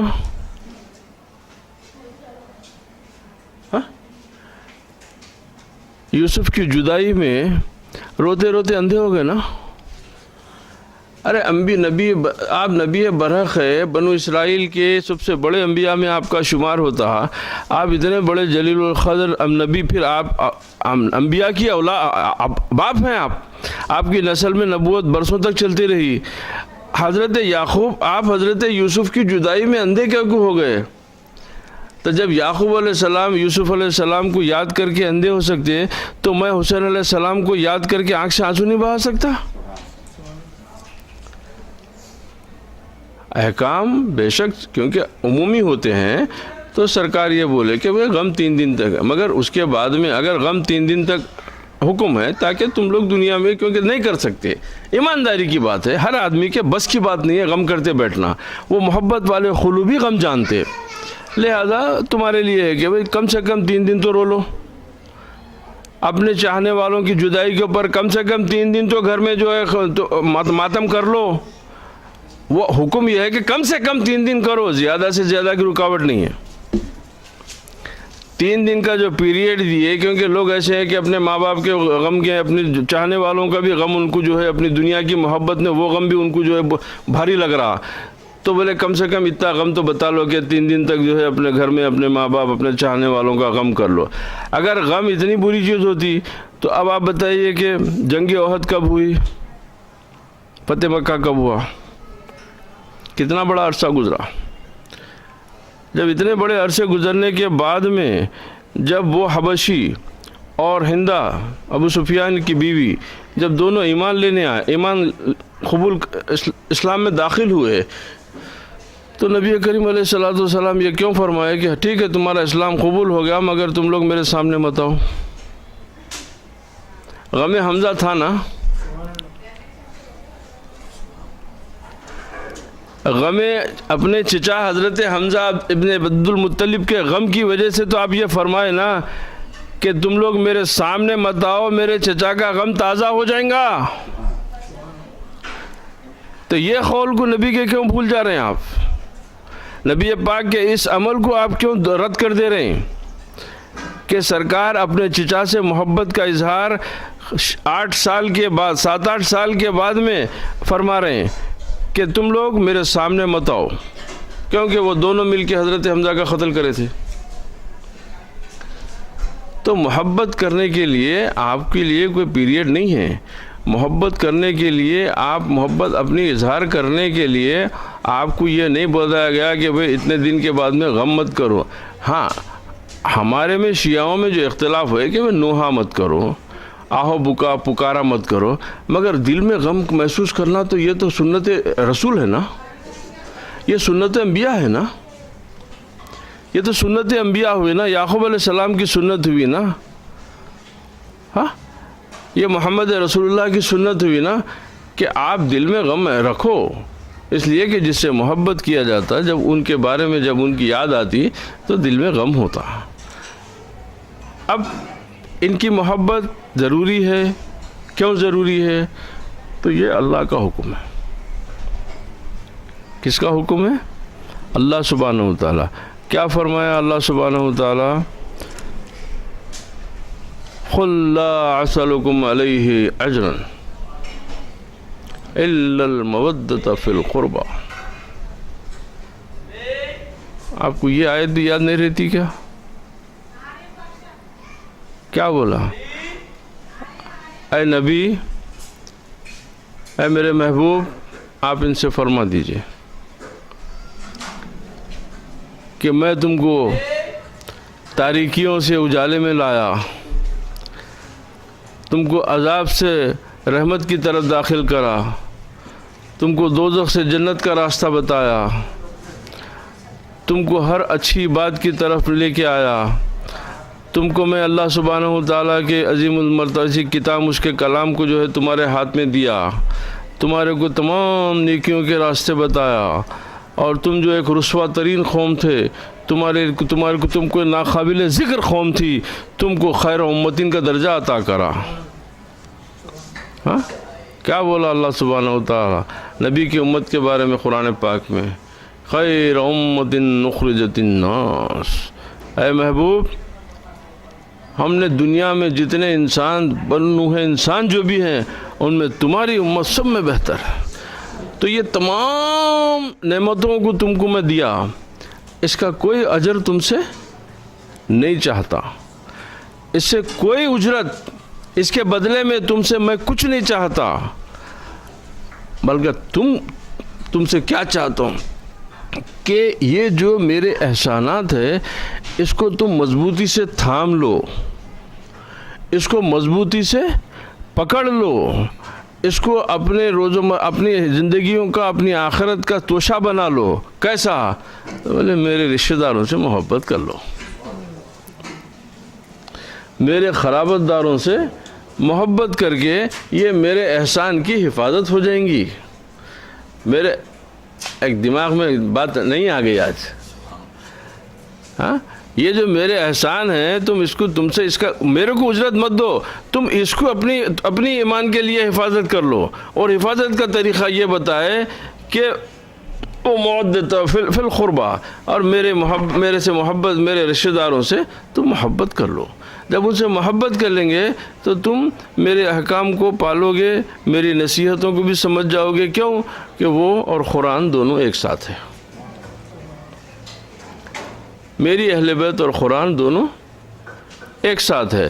تو جب تم ان سے محبت کرو گے تو تمہارے کو تمام چیزیں آسانی سے سمجھ میں آ جائیں گی۔ یہ نبی کریم علیہ السلام کا فرمان ہے۔ اب صحابہ کا عمل آپ کے سامنے رکھ دیا میں۔ اب ایک صحابی اور ایک حضرت، بہت سارے صحابہ کا، یعنی اب ذکر آئیں گا تب دیکھیے کہ حضرت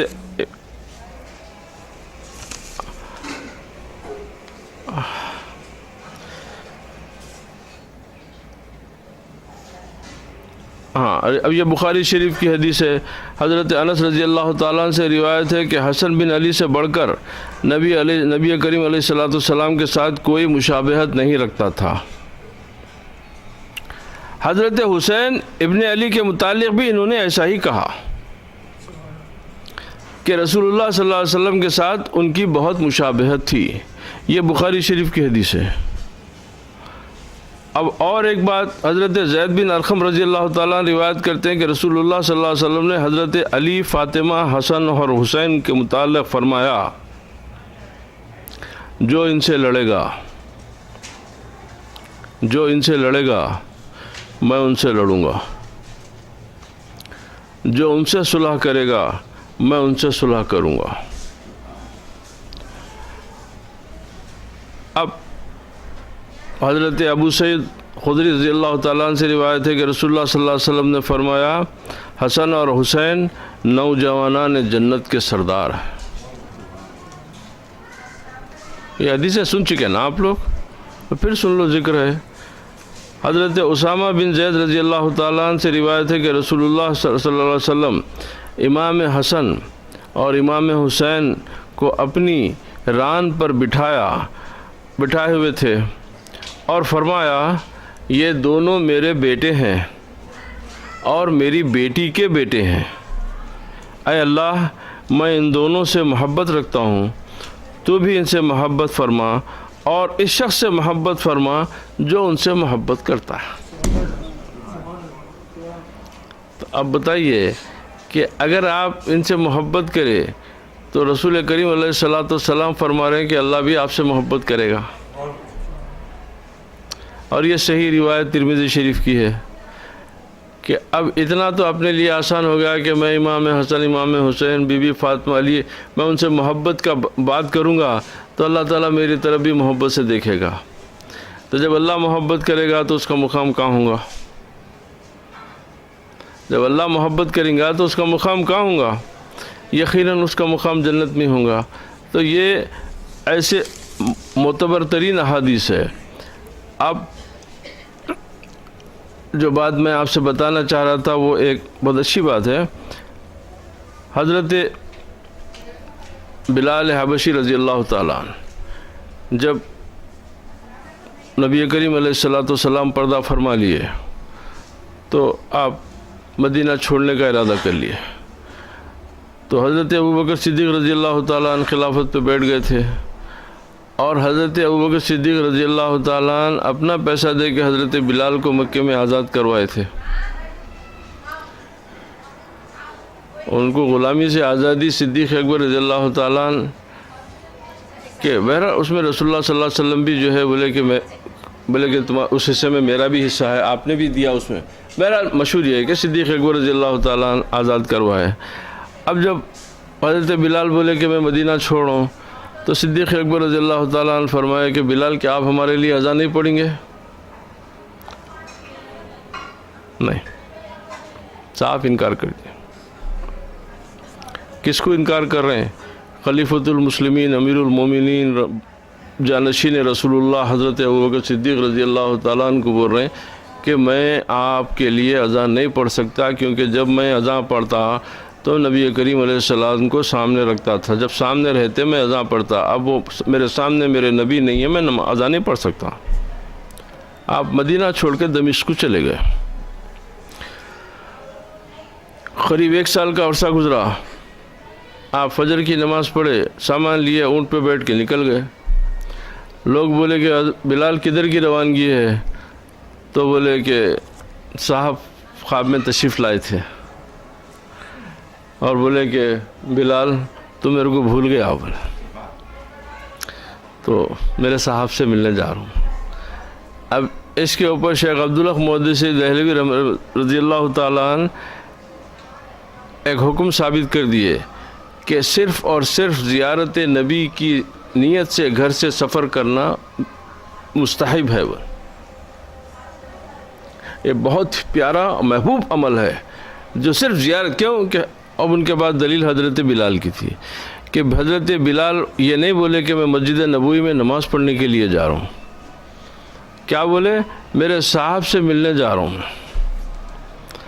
آگئے مدینے کو، جب مدینے پہنچے تو پورے مدینے میں دھوم مچ گئی کہ حضرت بلال آئے، تو غریب کے تمام خریات سے لوگ دوگ جو ہے آپ سے ملنے کے لیے آنے لگے۔ آپ سب سے پہلے گئے، نبی کریم علیہ السلام کے روضے پہ صلاۃ والسلام عرض کرے۔ جب باہر نکلے تو سرکار امام حسن امام حسین دونوں آ کے آپ کو لپٹ گئے، تو ان کو بھی لپٹا کے بہت روئے آپ، کیونکہ بی بی فاطمہ کا رضی اللہ تعالیٰ وصال ہو کے 6 مہینے ہوا تھا، تو یہ 2 معصوم بچے یتیم ہو گئے بول کے، یسیر ہو گئے بول کے، ان دونوں کو لپٹ کے بہت روئے آپ۔ تو اب لوگ دیکھیے حضرت بلال کی کمزوری سمجھتے تھے، وہ لوگ آ کے حضرت امام حسن اور امام حسین سے بولے کہ آپ بلال کو بولے کہ اذان پڑھو۔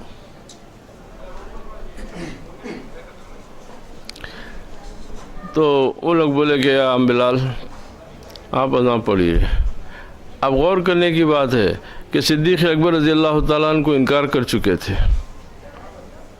اور یہاں پر امام حسن اور امام حسین کا معاملہ آ گیا۔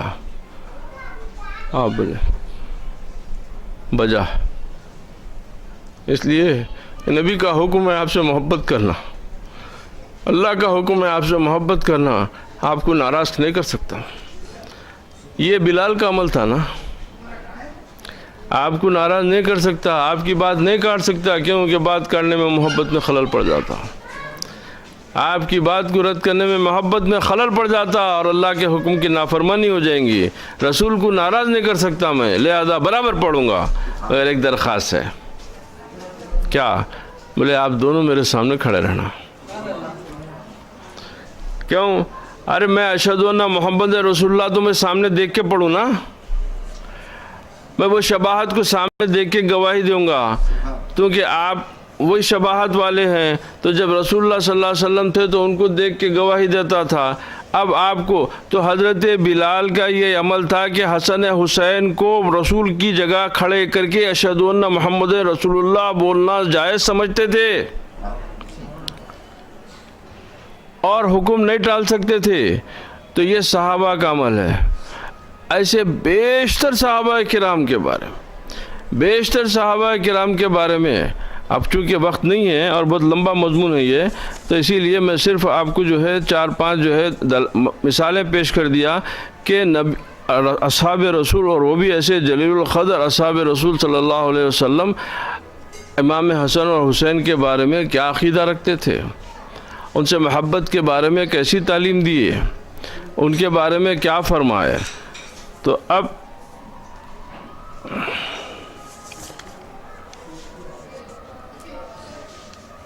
اچھا، اب اور ایک جو ہے اسی بارے میں، اس کے بعد میں انشاءاللہ تعالیٰ تھوڑی دیر کربلا کا ذکر کر دیں گے۔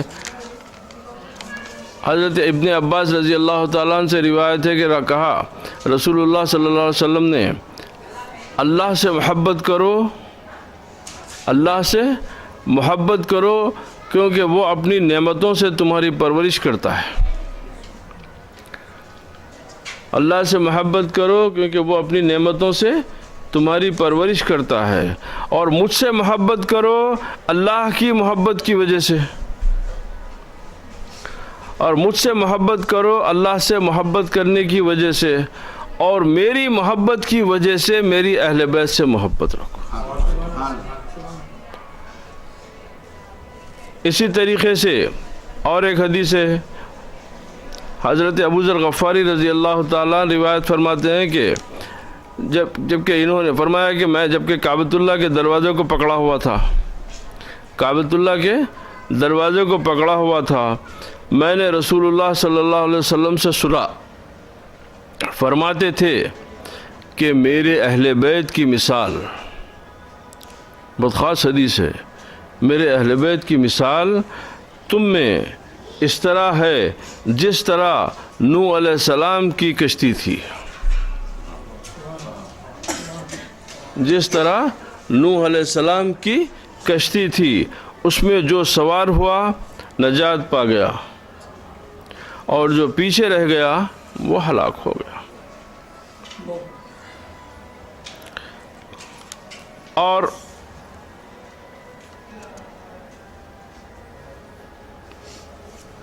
اب یہاں تک انشاءاللہ تعالی آج کے لیے اس مضمون پہ جو ہے تعارف ہے، اس کو عظمت امام حسین بھی نہیں بولتا، میں تعارف امام حسین ہی بولوں گا، کیونکہ عظمت کا بیان تو ہماری زبان قاصر ہے، ان کی عظمت کا بیان زبان قاصر ہے، کیونکہ جو رسول اللہ صلی اللہ علیہ وسلم کی گود میں اب بتائیے کہ ان کی عظمت کے لیے اتنا اور کافی نہیں ہے کہ نبی کریم علیہ الصلوۃ والسلام ان کو سونگتے تھے۔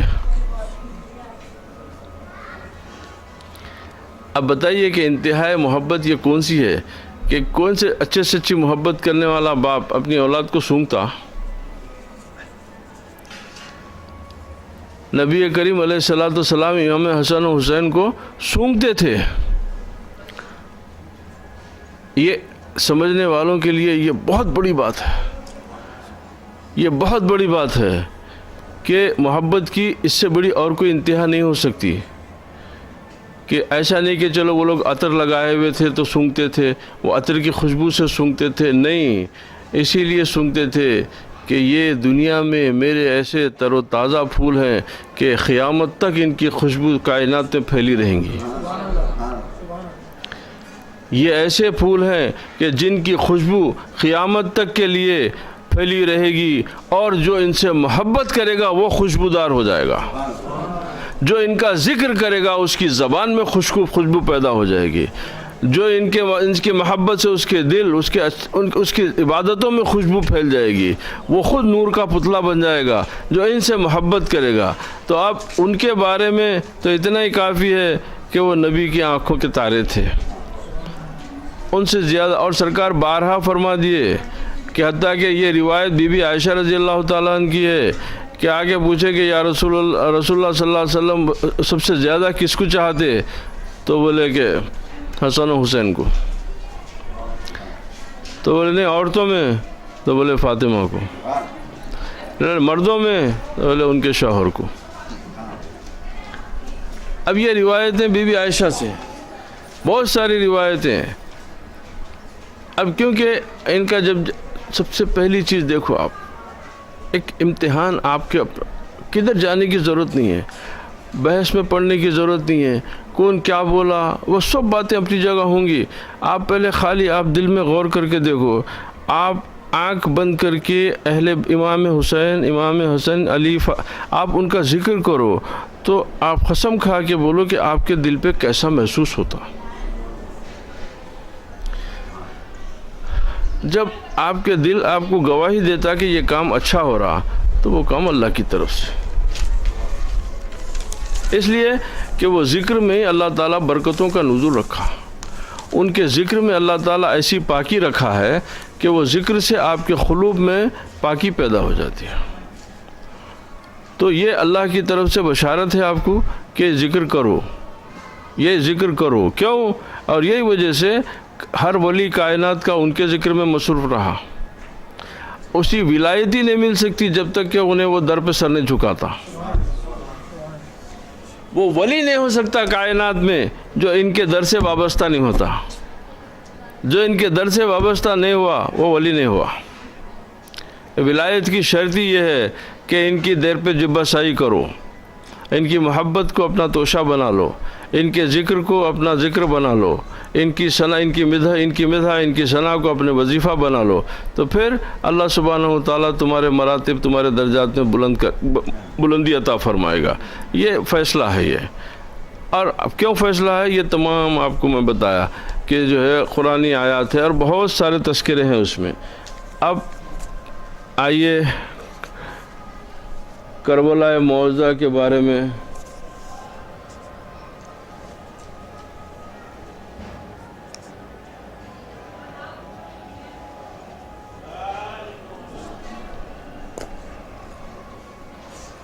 اب یہ بحث ہوتی اکثر لوگ، کیونکہ آج کل ہمارے پاس کیا ہے، دین کو سمجھنے کا سب سے آسان طریقہ مولانا گوگل ہو گیا، اور یہ ہمارے دین کو ستیہ ناش کرنے والا۔ میں آپ لوگوں کو روکتا نہیں، کم سے کم کچھ نہ کچھ معلومات حاصل ہو رہے ہیں، مگر خدا کے لیے جہاں عقائد کے مسائل، جہاں ایمان کے مسائل ہیں، آپ کوئی اچھے عالم کے پاس اس کی تصدیق کرا لو، آپ اس کو جو ہے آتھنٹک سمجھ لے کے اپنے ایمان کو جو ہے خسارے میں مت ڈال دو، پڑھ لو، دیکھو، بہت ساری اچھی باتیں بھی آ جاتی ہیں، مگر جہاں پر آپ کو کسی معاملے میں تضاد محسوس ہو، جہاں پر آپ کو کوئی شک ایک نئی بات پیدا ہو جائے، تو اس کی تصدیق آپ کسی مستند عالم کے پاس یا جانکار کے پاس، اچھی محبت رکھنے والے کے پاس آپ اس کو جا کے آپ اس کو بنا کہ بھائی میں یہ چیز، یہ میرے پاس اس میں انٹرنیٹ میں یہ دیکھا، کہ آپ اس کی تصدیق کرتے یا نہیں کرتے، کیونکہ بہت ساری باتیں جو ہے اختلافی ہوتی ہیں۔ اب چونکہ ہمارے پاس ایسا ہو گیا کہ ہر انٹرنیٹ پہ میسیج بھیجنے والا عالم ہو جا رہا، جبکہ اس میں 99% جو ہے فارورڈ میسیجز رہتے، وہ بھیجنے والا خود نہیں پڑھتا، آپ کو فارورڈ کر دیتا، میسیج آیا آگے بڑھا دیا، تو وہ چیز سے آپ کے لیے نقصان ہے۔ کیوں کہ قرآن کریم یہود و نصارہ بھی پڑھتے تھے، قرآن کریم یہود و نصارہ بھی پڑھتے تھے، اور بعض روایتوں میں کہ بعض ہندو لوگ بھی بہت قرآن شریف کا مطالعہ کرے تھے، مگر چونکہ ان کو صحبت رسول نصیب نہیں تھی، صحبت صحابہ نہیں ملی تھی، صحبت ائمہ نہیں تھی، لہذا ان کو نور قرآن نہیں ملا۔ کیونکہ قرآن کو پڑھنا، پھر قرآن کو سمجھنے کے لیے سمجھانے والا بھی جو ہے ہونا چاہیے، ورنہ وہ چیز سے جو ہے۔ تو اب میں اس لیے بات یہ تمہید اس لیے باندھا کہ آج کی دنیا میں بہت سارے ایسے فلسفی پیدا ہو گئے کہ کوئی بولتے کہ امام حسین کی جنگ سیاسی تھی، کوئی بولتے کہ امام حسین جو ہے ایک مسلمہ حکومت کے خلاف بغاوت کرے، کوئی بولتے کہ امام حسین خلافت کی لالچ میں جنگ کرے، ان کے نگاہ میں خلافت تخت حاصل کرنا تھا۔ ایسے بہت سارے فتنے اپنی اپنی عقل سے لوگ گڑتے گئے، اور اس کو جو ہے نیا نیا فتنوں کا باب کھلتے گیا۔ کیوں کہ ہر آدمی جو ہے پڑھ لکھ کے فلسفی ہو گیا، اب انہیں نور ایمان تو نہیں ہے اس کے پاس، تو اب انہیں ظاہری عبارات کو، روایات کو پیش نظر رکھ کے ایک نتیجے پہ خود اپنی سے پہنچ جا رہا کہ بھئی ایسا ہوا ہوں گا، یہ ایسا ہوا ہوں گا۔ اور تو لہذا خصوصاً کربلا کے بارے میں یہ معاملے میں آپ اہل محبت اور اہل ایمان سے اس کے درس سنو، ہر اہل غیرے سے مت سنو۔ آپ کو شاید وہ بڑے سے بڑا پروفیسر ہو، بڑے سے بڑا ڈاکٹر ہو، بڑے سے بڑا عالم ہو، بڑے سے بڑا عالم اپنے آپ کو بول لو، اگر محبت رسول نہیں ہے، محبت اہل بیت نہیں ہے، تو آپ اس سے خدا کے لیے، کم سے کم اپنے ایمان کی حفاظت کے لیے اس سے ذکر اہل بیت مت سنو، ذکر کربلا مت سنو۔ آپ ذکر کربلا سننا ہے تو آپ جائیے، بڑے بڑے مورخین کی اچھی کتابیں ہیں، آپ بڑے بڑے محدثین کی لکھی ہوئی بڑے بڑے کتابیں ہیں، عاشقوں کے کلام ہیں، آپ اس سے جو ہے کچھ حاصل کرنے کی کوشش کرو، ورنہ فلسفیوں سے اور آج کے دنیا کے جو علماء ظواہر، جو ظاہر کے علماء ہیں، ان سے آپ یہ سننے جائیں گے تو آپ کے پاس شک و شبہات کی وجہ سے جو بچا کچا ایمان اتنا باقی ہے وہ بھی خدا نہ خواستہ ضائع نہ ہو جائے۔ تو یہ بات دماغ میں رکھ لو پہلے۔ اب جو مختصر میں آپ کو چند باتیں بتاتا ہوں۔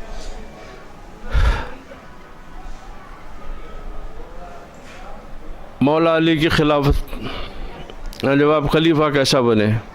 حضرت عمر عثمان غنی جب شہید ہو گئے تو حضرت طلحہ، حضرت زبیر، بہت سارے صحابی آپ کے پاس مجبور کرے آ کے کہ حالات بالکل خراب ہو گئے، ملک کے تمام طرف شورشیں بڑھ گئی ہیں، آپ ایسے وقت میں آپ خلیفہ بن جاؤ۔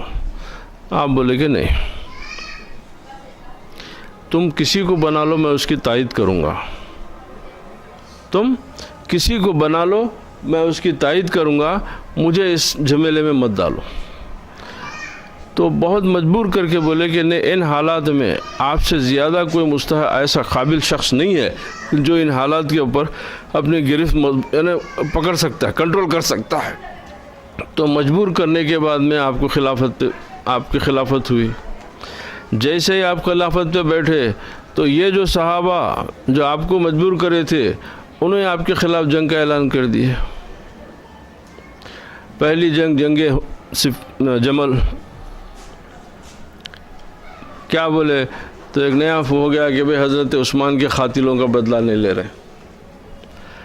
خیر وہ جنگ میں شکست ہو گئے، ان کو تو بہت سارے صحابہ کرام کو ندامت ہوئی کہ وہ لوگ غلطی پہ تھے۔ مختصر بتا رہا ہوں کہ بہت ساری ندامت ہوئی کہ بھئی ہاں ہم لوگ غلطی پہ تھے، حتیٰ کہ بی بی عائشہ کو بھی ندامت ہوئی۔ اس کے بعد میں اب حضرت معاویہ اپنی چھڑخانیاں شروع کرے دمشق میں بیٹھ کے۔ تو اب یہ بتائیے کہ حضرت امام حسین کا یزید کی خلافت نہیں ماننے کے اوپر تو آپ اپنے علم کا ذخیرہ سامنے پیش کر دے رہے ہیں۔ اے کم نسلو، اے کم علمو، اے جاہلو، اے دشمنان رسول، تم یہ تو غور کرو کہ حضرت امام حسین یزید کی خلافت تسلیم نہیں کرے، اس کی وجوہات تو زمین و آسمان کا ہر آدمی جانتا کہ بین وجوہات تھے۔ حضرت معاویہ حضرت علی کی خلافت نہیں کر کے ان کے خلاف بغاوت کرے تو ان کو آپ ان کے اعزاز میں تعریف کرتے۔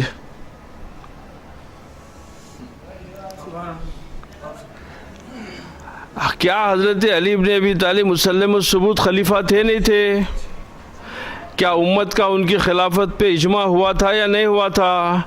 جب پوری امت کا اجماع ہوا تھا تو حضرت معاویہ 4 سال تک جو ان کے خلاف جنگاں کرتے رہے، ہزاروں صحابہ کرام کو شہید کروا دیے، حضرت علی کے خلاف بغاوت کا علم، تو اس بغاوت کے بارے میں تم کیا بولتے؟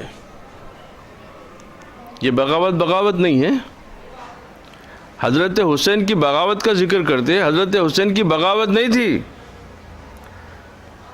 حضرت حسین کی بغاوت نہیں تھی۔ اگر بفرض محال، ایک چھوٹی سر کی مثال میں آپ سے یہ بتا رہا ہوں کہ آپ بتائیے آپ بھوکے ہیں،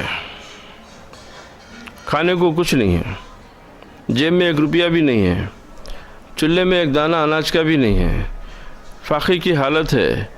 ویسے وقت میں آپ کا ایک عزیز دوست آپ کو یہ بولا کہ بھائی جان آپ خدا کے لیے کل صبح تک آپ انتظار کر لیجئے، کل صبح تک آپ انتظار کر لیجئے کہ میں کل صبح ہوتے میں آپ کو 5 لاکھ روپئے 10 لاکھ روپئے وہ رقم لا کے میں دے دیتا ہوں۔ تو سکون سے سو سکتے یا نہیں سو سکتے؟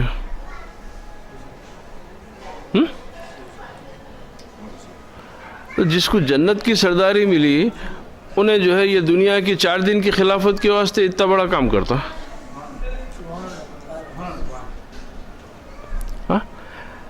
ارے جن کو جنت کی سرداری رسول اللہ صلی اللہ علیہ وسلم بول رہے ہیں کہ الحسن والحسین سید الشباب اہل الجنہ، کہ یہ میرے 2 بیٹے جنتی نوجوانوں کے سردار ہیں، تو پوری جنت کی جن کو حکومت دے دی گئی تو جنت کتنی زمین و آسمان کو ملا اس سے بھی بڑھ جاتی ہے۔ یہ کوئی عرب کا خطہ نہیں تھا، یہ 2 ملکوں 4 ملکوں کی حکومت نہیں تھی، یہ اتنی بڑی حکومت کی سرداری، اور پھر ابدالآباد کی سرداری ہے۔ یہ 14 سال 20 سال 40 سال 6 سال 10 سال کی نہیں ہے، یہ قیامت تک، یا پتہ نہیں کوئی مورخ کوئی دنیا کا کوئی آج تک کوئی نہیں لکھ سکا کہ وہ مرنے کے بعد قیامت تک قیامت کے بعد کیا ہوں گا۔ وہ ابد جب تک کی اتنی بڑی سرداری ان کو جو ہے رسول اللہ جیتے جی دینے کے بعد میں انہوں حکومت کی نہیں۔ بات یہ نہیں ہے کہ کم عقلی کی بات مت کرو، جہالت کی بات مت کرو۔ امام حسین علیہ السلام، یزید کو کیوں خوف تھا؟ اب اس کے بعد میں یزید خلافت پہ بیٹھ گیا۔ اب بیٹھنے کے بعد میں صرف 3 لوگ تھے جو خلافت تسلیم نہیں کرے، اس کی کوئی بغاوت نہیں کرے تھے، کوئی دشمنی نہیں کرے، کوئی مقابلے کے لیے فوج نہیں اکٹھا کرے، صرف یہ 3 لوگ اس کی بیعت نہیں کرے۔ حضرت حسین ابن علی، حضرت عبداللہ ابن زبیر، حضرت عبداللہ ابن عمر، یہ تینوں بیعت نہیں کرے۔ تو اب ظلم پورا یہ ہو رہا کہ ان تینوں سے بیعت کرواؤ، ان تینوں سے یہ بیعت کرواؤ۔ تو اب جب گورنر مدینہ جو تھے انہوں آ کے زبردستی کرنے لگے کہ بھئی حکم یزید کا کہ آپ لوگ بیعت کرو، تو بہانہ کر کے حضرت عبداللہ ابن زبیر مکہ چلے گئے۔ پھر ایک دن کی مہلت دے کے پھر دوسرے دن حضرت امام حسین بھی جو ہے مکے کی طرف حضرت عبداللہ ابن عمر قبول کر لیے۔ اب یہ دو جنے مکے کو آ گئے۔ مکے کو آنے کے بعد میں مشاورہ ہوا۔ اب وہاں پر آپ کے پاس کوفے سے قریب 150-200 کوفے کے روسا جو قبیلوں کے سرداروں کے خط آئے کہ ہم لوگ یزید کی فسق و فجر سے، اس کی بددینی سے، اس کے کردار سے، اس کے اعمال سے ہم لوگ بالکل نالا ہیں۔ ایسے وقت میں اے ابن رسول اللہ، آپ آ جائیں گے تو ہم آپ کی خلافت قبول کر لیں گے اور آپ کے ہاتھ پہ بیعت کریں گے۔ اب یہ تمام خطوط آئے، ٹھیک ہے۔ اب اس کے بعد میں ایک سوال یہ ہوتا کہ بھئی آپ کو حضرت عبداللہ ابن عمر، حضرت عبداللہ ابن زبیر وغیرہ سب روکے آپ کو کہ آپ ان کے اوپر بھروسہ مت کرو، یہ کوفے کے لوگ، یہ عراق کے لوگ بھروسے کے قابل لوگ نہیں ہیں، یہ لوگ آپ کے والد کے ساتھ بھی ایسی بے ایمانی کرے، آپ کے بھائی کے ساتھ بھی ایسی دغا کرے، تو ان کے اوپر بھروسہ مت کرو۔ تو بولے اس کے باوجود بھی حضرت امام حسین نہیں سنے۔ سبحان اللہ۔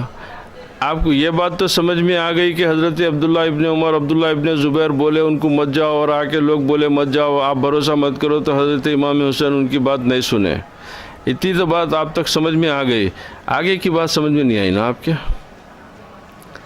آگے کی بات آپ کے سمجھ میں نہیں آتی، کیونکہ آپ کی عقل محبت، آپ کا دل محبت رسول سے خالی ہے، آپ کا ایمان رسول اہل بیت محبت سے خالی ہے، اس لیے آپ کو آگے کی بات سمجھ میں نہیں آئی نا۔ تو امام حسین کیا بولے؟ تم لوگوں کی بات نہیں سنتا میں، بولے تم لوگ غلط بول رہے ہیں، بولے نہیں بولے نا۔ امام حسین علیہ السلام بولے کہ ٹھیک ہے، آپ کی بات میں سن لیا، اب میں استخارہ کروں گا۔ تو یہ کس کا استخارہ تھا؟ یہ جس کے بارے میں نبی کریم فرمائے کہ یہ قرآن اور یہ میری اہل بیت یہ ایک اور دوسرے سے بڑھ کے ہے، تو قرآن والا قرآن سے پوچھ رہا تھا، جو خود قرآن تھا وہ قرآن سے پوچھ رہا کہ جاؤں یا نکو جاؤں۔ تو استخارہ آپ کا میرا نہیں تھا، یہ امام حسین کا استخارہ تھا کہ عرش الہی اللہ سبحانہ تعالیٰ بذات خود ان کو حکم فرما دیا، حسین جانا ہے تم کو۔ کیوں؟ کہ یہ مشیت ہے ہماری، اس لیے کہ تم نہیں جائیں گے تو پھر ہمارا کلمہ محفوظ کیسے رہیں گا؟ تم نہیں جائیں گے تو ہمارا کلمہ محفوظ ہے۔ یہی وجہ سے اب بتائیے کہ غریب نواز سرکار جیسی ہستی جو سلطان الہند ہے، کیا شاعری ان کا ذوق تھا؟ شاعری کے لیے ان کے پاس وقت تھا؟ پھر کیوں لکھ دیا یہ بات؟ شاہ است حسین بادشاہ است حسین، کہ شاہ حسین ہے، بادشاہ حسین ہے، دین حسین ہے، دین پناہ حسین ہے۔ کیا مطلب؟ دین کو جو پناہ ملی وہ حسین کی ذات ہے۔ دین جب بچا، پناہ کس کو بولتے آپ؟ پناہ کس کو بولتے؟ کہ جس جگہ آپ کو امن و امان نصیب ہو، جس جگہ آپ کو امن نصیب ہو وہ جگہ پناہ کی ہوتی ہے۔ تو سرکار غریب نواز فرما رہے ہیں کہ دین ہست حسین، دین و پناہ ہست حسین، کہ جہاں دین کو پناہ ملی آپ نے دین کو پناہ دی۔ سرداد نداز در دست یزید، سر دے دیے مگر ہاتھ نہیں دیے یزید کے ہاتھ میں۔ یہاں تک بات سمجھ میں آ گئی نا؟ آگے کیا بولے؟ حقا، کیا مطلب؟ اللہ کی قسم۔ جب عربی زبان میں کسی بات کے اوپر بولنا ہے تو جیسے بولتے نا کہ بحق محمد، تو بولتے کہ اللہ، میں قسم کھاتا ہوں، تو یہاں پر حقا سے مراد میں اللہ تعالیٰ کی قسم کھا کے بولے غریب نواز حقا، کہ اللہ گواہ ہے، قسم ہے اللہ سبحانہ و تعالیٰ کی عزت کی کہ بنا لا الہ است حسین، کہ کلمہ توحید، کلمہ مجید لا الہ الا اللہ محمد رسول اللہ کی بنیاد حسین ہے۔ اب یہ آپ کا یہ کلمہ حضور غریب نواز رضی اللہ تعالیٰ عنہ کا یہ حدیث شریف کی تفسیر ہے۔ یہ حدیث کو آپ اپنے الفاظ سے تشریح فرما دیے. کیا ہے حدیث؟ وہ سرکار فرمائے انا الحسین منی و انا من الحسین. تو اب ہمارے دماغ میں تو یہ بات نہیں آ سکتی تھی. بھائی ایک جملہ سمجھ میں آ گیا کہ بھئی حسین میرے سے ہے، یہ تو سمجھ میں آ گیا یا رسول اللہ وہ آپ کی بیٹی کے بیٹے ہیں، آپ کے بیٹے ہیں، آپ کے لخت جگر ہیں، آپ کے نور عین ہیں، آپ سے ہے، آپ ان کی اصل ہے. یہ تو بات سمجھ میں آ گئی تھی. وہ انا من الحسین، میں حسین سے ہوں، یہ بات سمجھ میں نہیں آ رہی تھی نا. آپ حسین سے کیسا ہے؟ تو غریب نواز سمجھا دیا. اس بات کو غریب نواز سمجھا دیے کہ بنا الہ الہ عشت حسین. کیوں کہ کلمے کی بقا کربلا سے ہوئی تو لہذا محمد عربی کا کلمہ باقی رہا، لہذا محمد عربی اب حسین سے کلمہ باقی ہوا. اب حسین کی ذات سے کلمے کی تجدید ہو گئی، کلمے کی بقا ہو گئی، باقی ہو گیا. اسی لیے فرمایا کہ بنا لا الہ عشت حسین. یہ بولنے والے غریب نواز ہے. اور یاد رکھ لو جب کہ اللہ کا کوئی ولی کوئی کلام کرتا ہے تو وہ الہام الہی سے کرتا ہے، اپنے نفس سے نہیں کرتا. اور وہ تو سرکار سلطان الہند ہے، اور وہ تو اولیاء کے بھی امام ہیں. اور جب یہ لوگ کلام کرتے ہیں تو جب تک کہ ان کے اوپر الہام باری تعالیٰ نہیں ہوتا یہ لوگ کلام نہیں کرتے. تو اسی لیے الہام کی بہت بڑی الہام کا درجہ ہوتا ہے. تو اب یہ بات آپ کے سمجھ میں آ گئی. تو اب سرکار امام حسین فرمائے کہ میں استخارہ کروں گا. استخارہ کرنے کے بعد آپ بولے کہ چلو نکلو. حکم ہو گیا نا کہ اب آپ کی شہادت آپ کا مقدر ہے، یہ آپ کو شہید ہونا ہے. اب یہاں تو بات سمجھ میں آ گئی کہ آپ لوگوں کی بات کیوں نہیں سنیں. کیونکہ جب حکم رب ہے تو کون سی بات سنیں گے؟ بات کس کی؟ عبداللہ ابن عمر کی، عبداللہ ابن زبیر کی سنیں گے یا اللہ کی سنیں گے؟ تو امام حسین کے پاس کس کے بات کی اہمیت ہونا چاہیے تھا نا. تو وہی کام کرے انہوں. آگے بڑھے آپ. اب رستے میں آپ آگے بڑھے. چلیے آپ کی حجت کے لیے اور آگے سن لیجئے آپ. جب ایک مقام کے اوپر، میں بہت مختصر کر دے رہا ہوں، لمبا ہو گیا، کہ جو ہے حر جب آئے اپنی فوج کے ساتھ تو سپہ سالار تھے وہ یزیدی فوج کے انہوں. تو ان کو بھی پتہ چل گیا کیونکہ حضرت جب آپ سرکار اپنے چچا زاد بھائی حضرت مسلم بن عقیل کو بھیجے تھے کہ یہ خطوں کے بارے میں دریافت کرو، تو انہوں اطلاع اچھی دیے کہ ہاں یہاں پر سب لوگ آپ کا انتظار کر رہے ہیں، یہ سب لوگ آپ سے ملنے کی، آپ سے بیعت کرنے کے مشتاق ہے. وہ خط پہنچ گیا، آپ خوشی سے نہیں، مگر اس دوران میں ان کی شہادت ہو گئی، وہ اطلاع آپ کو نہیں ملی. وہ اطلاع آپ کو کافی بعد میں راستے میں ملی، تاکہ راستہ اب وہاں ہو رہا کہ جو ہے چاروں طرف سے آپ کو گھیر لیے. تو اب اس کے بعد میں آپ فرمائے کہ بھائی کیا چاہتے ہو؟ تو بولے کہ بھائی جانا ہے، چلنا ہے آپ کو. تو کیا؟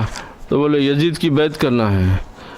تو آپ بولے کہ بھائی ٹھیک ہے، ایک کام کرو، یزید کے پاس چلیں گے.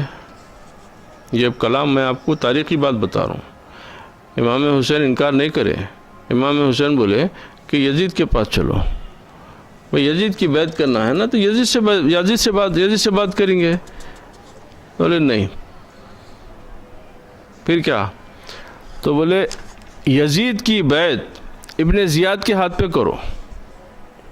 بتائیے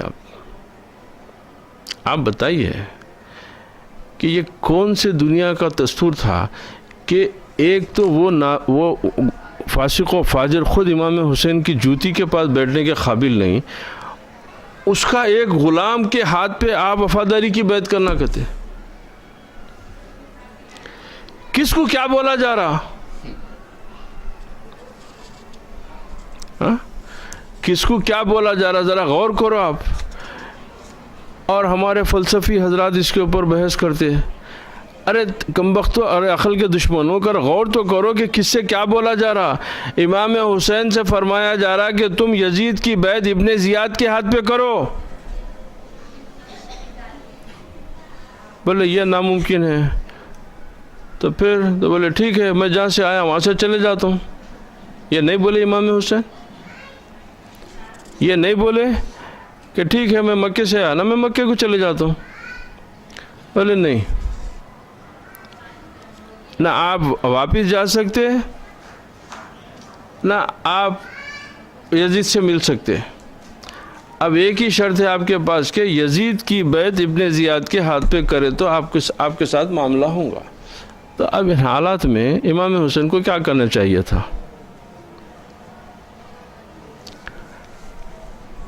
حد یہ ہو گیا کہ اس وقت جو صحابی آپ کے ساتھ تھے، تقریباً 72 لوگ تھے نا، ایک آدھ بعد میں بڑھ گیا، وہ لوگ جو بولے بھی امام حسین سے کہ امام موقع اچھا ہے، اس سے جنگ کر لیں گے، یہاں پہ اس سے جنگ کر لیں گے، آگے کے حالات ہم کو بہت خطرناک دکھ رہے ہیں، اب اس سے لڑ لینا ہمارے لیے آسان ہے. تو جب کیا بولے، ارے یہ سیرت حسین ہے، تم کو سمجھ میں نہیں آئیں گی نا. بولے کہ نہیں، ایسا موقع تھا، اتنا اچھا موقع ہے کہ ساتھ والے بول رہے ہیں کہ بھئی ہمیں اللہ اتنی قوت دیا کہ اس کو جو ہے زیر کر لے سکتے ہم، اور اس کو جو ہے یہاں سے اگر کر لیں گے تو آگے کا ہمارا مسئلہ حل ہو جائے گا. بھئی یا تو واپس جانے کا راستہ کھل جائے گا یا آگے بڑھنے کا. تو بولے یاد رکھو، پہل ہماری طرف سے نہیں ہوں گی. کیوں کہ نبی کریم علیہ السلام فرمائے کہ وہ مسلمان اپنے بھائی کے اوپر تلوار پہلے نہیں اٹھائیں گا. تو لہذا اس وقت بھی آپ کو خیال ہے اللہ سبحانہ وتعالیٰ کی رضا کا رہا کہ میں پہل نہیں کروں گا. اب آگے بڑھے تو اور 10,000 کا لشکر آ گیا. حکم ہوا کہ بھئی کدھر ہے؟ تو بولے ادھر کر، بولو کوفے ادھر نینوا کی طرف بڑھے. تو بولے کام کرو، کیونکہ وہاں دریائے فرات تھا تو بھئی پانی وغیرہ. تو پھر حکم آیا کہ ان کو پانی سے دور کر دو، ان کو پانی سے دور کر دو. تو اب آپ وہاں پہ جو خطابات فرمائے، اگر آپ ایک دو صرف آپ جو ہے آپ خطاب دیکھیے کیا بولے. میں ضروری ہے اس لیے کہ امام حسین اس وقت کیا خطبہ پڑھے. کیا آپ فرما رہے ہیں؟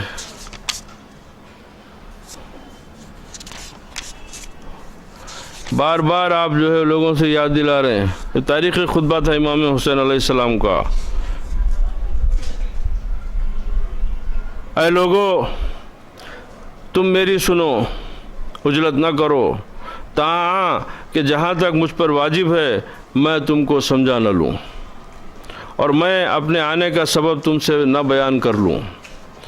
میں سعادت مندی، اچھا اس میں تمہاری سعادت مندی ہے اور تمہارا اس میں کوئی حرج نہ ہوگا، اور اگر تم میرا عزل قبول کرنا نہیں چاہتے تو تم لوگ جمع ہو اور اپنے شرکاء کو اکجا کرو تاکہ تم پر کوئی امر مشتبہ نہ رہے، یعنی کوئی شک باقی نہ رہے.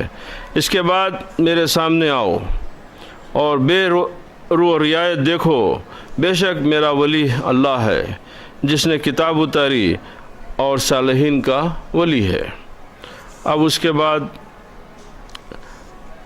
اب فرمایا، آپ حضرت زینب اندر سے رونے لگی، سمجھ گئی کہ معاملہ ختم پہ ہے، رونے لگی. تو آپ بولے کہ بہن جا کے بولو، بہن کو رکا دو کہ آہو بکا مت کرو.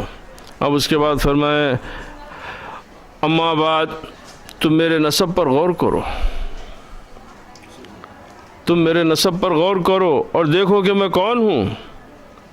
پھر اپنے طبیعتوں کی طرف رجوع کرو اور اس کو جھڑکو اور غور کرو، کیا میرا قتل کرنا اور میری آبرو ریزی تمہیں روا اور جائز ہے؟ کیا میں تمہارے نبی کا نواسہ نہیں ہوں اور اسی کے وصی کا بیٹا نہیں ہوں اور اس کے چچازاد بھائی اور افضل ترین مومنین باللہ و تصدیق کنندہ رسول کا بیٹا نہیں ہوں؟ کیا حمزہ سید الشہداء میرے باپ کے چچا نہ تھے؟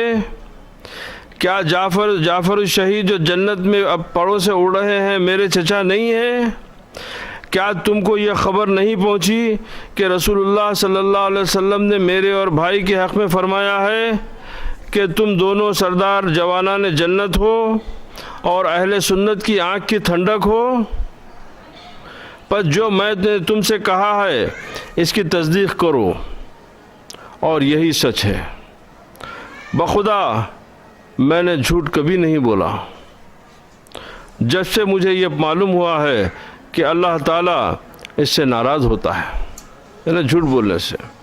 اور اگر تم مجھے جھوٹا جانتے ہو تو تم میں ایسے لوگ موجود ہیں جن سے یہ دریافت کرو تو تم کو اس سے آگاہ کریں گے۔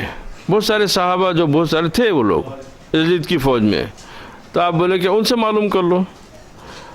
جابر بن عبداللہ، ابو سعید، سہیل بن سعد، زید بن ارقم اور انس سے دریافت کرو، وہ تم کو بتلائیں گے کہ انہوں نے رسول اللہ صلی اللہ علیہ وسلم سے یہ سنا ہے، کیا تم میں کوئی شخص ایسا نہیں ہے جو تم کو میری خون ریزی سے روکے؟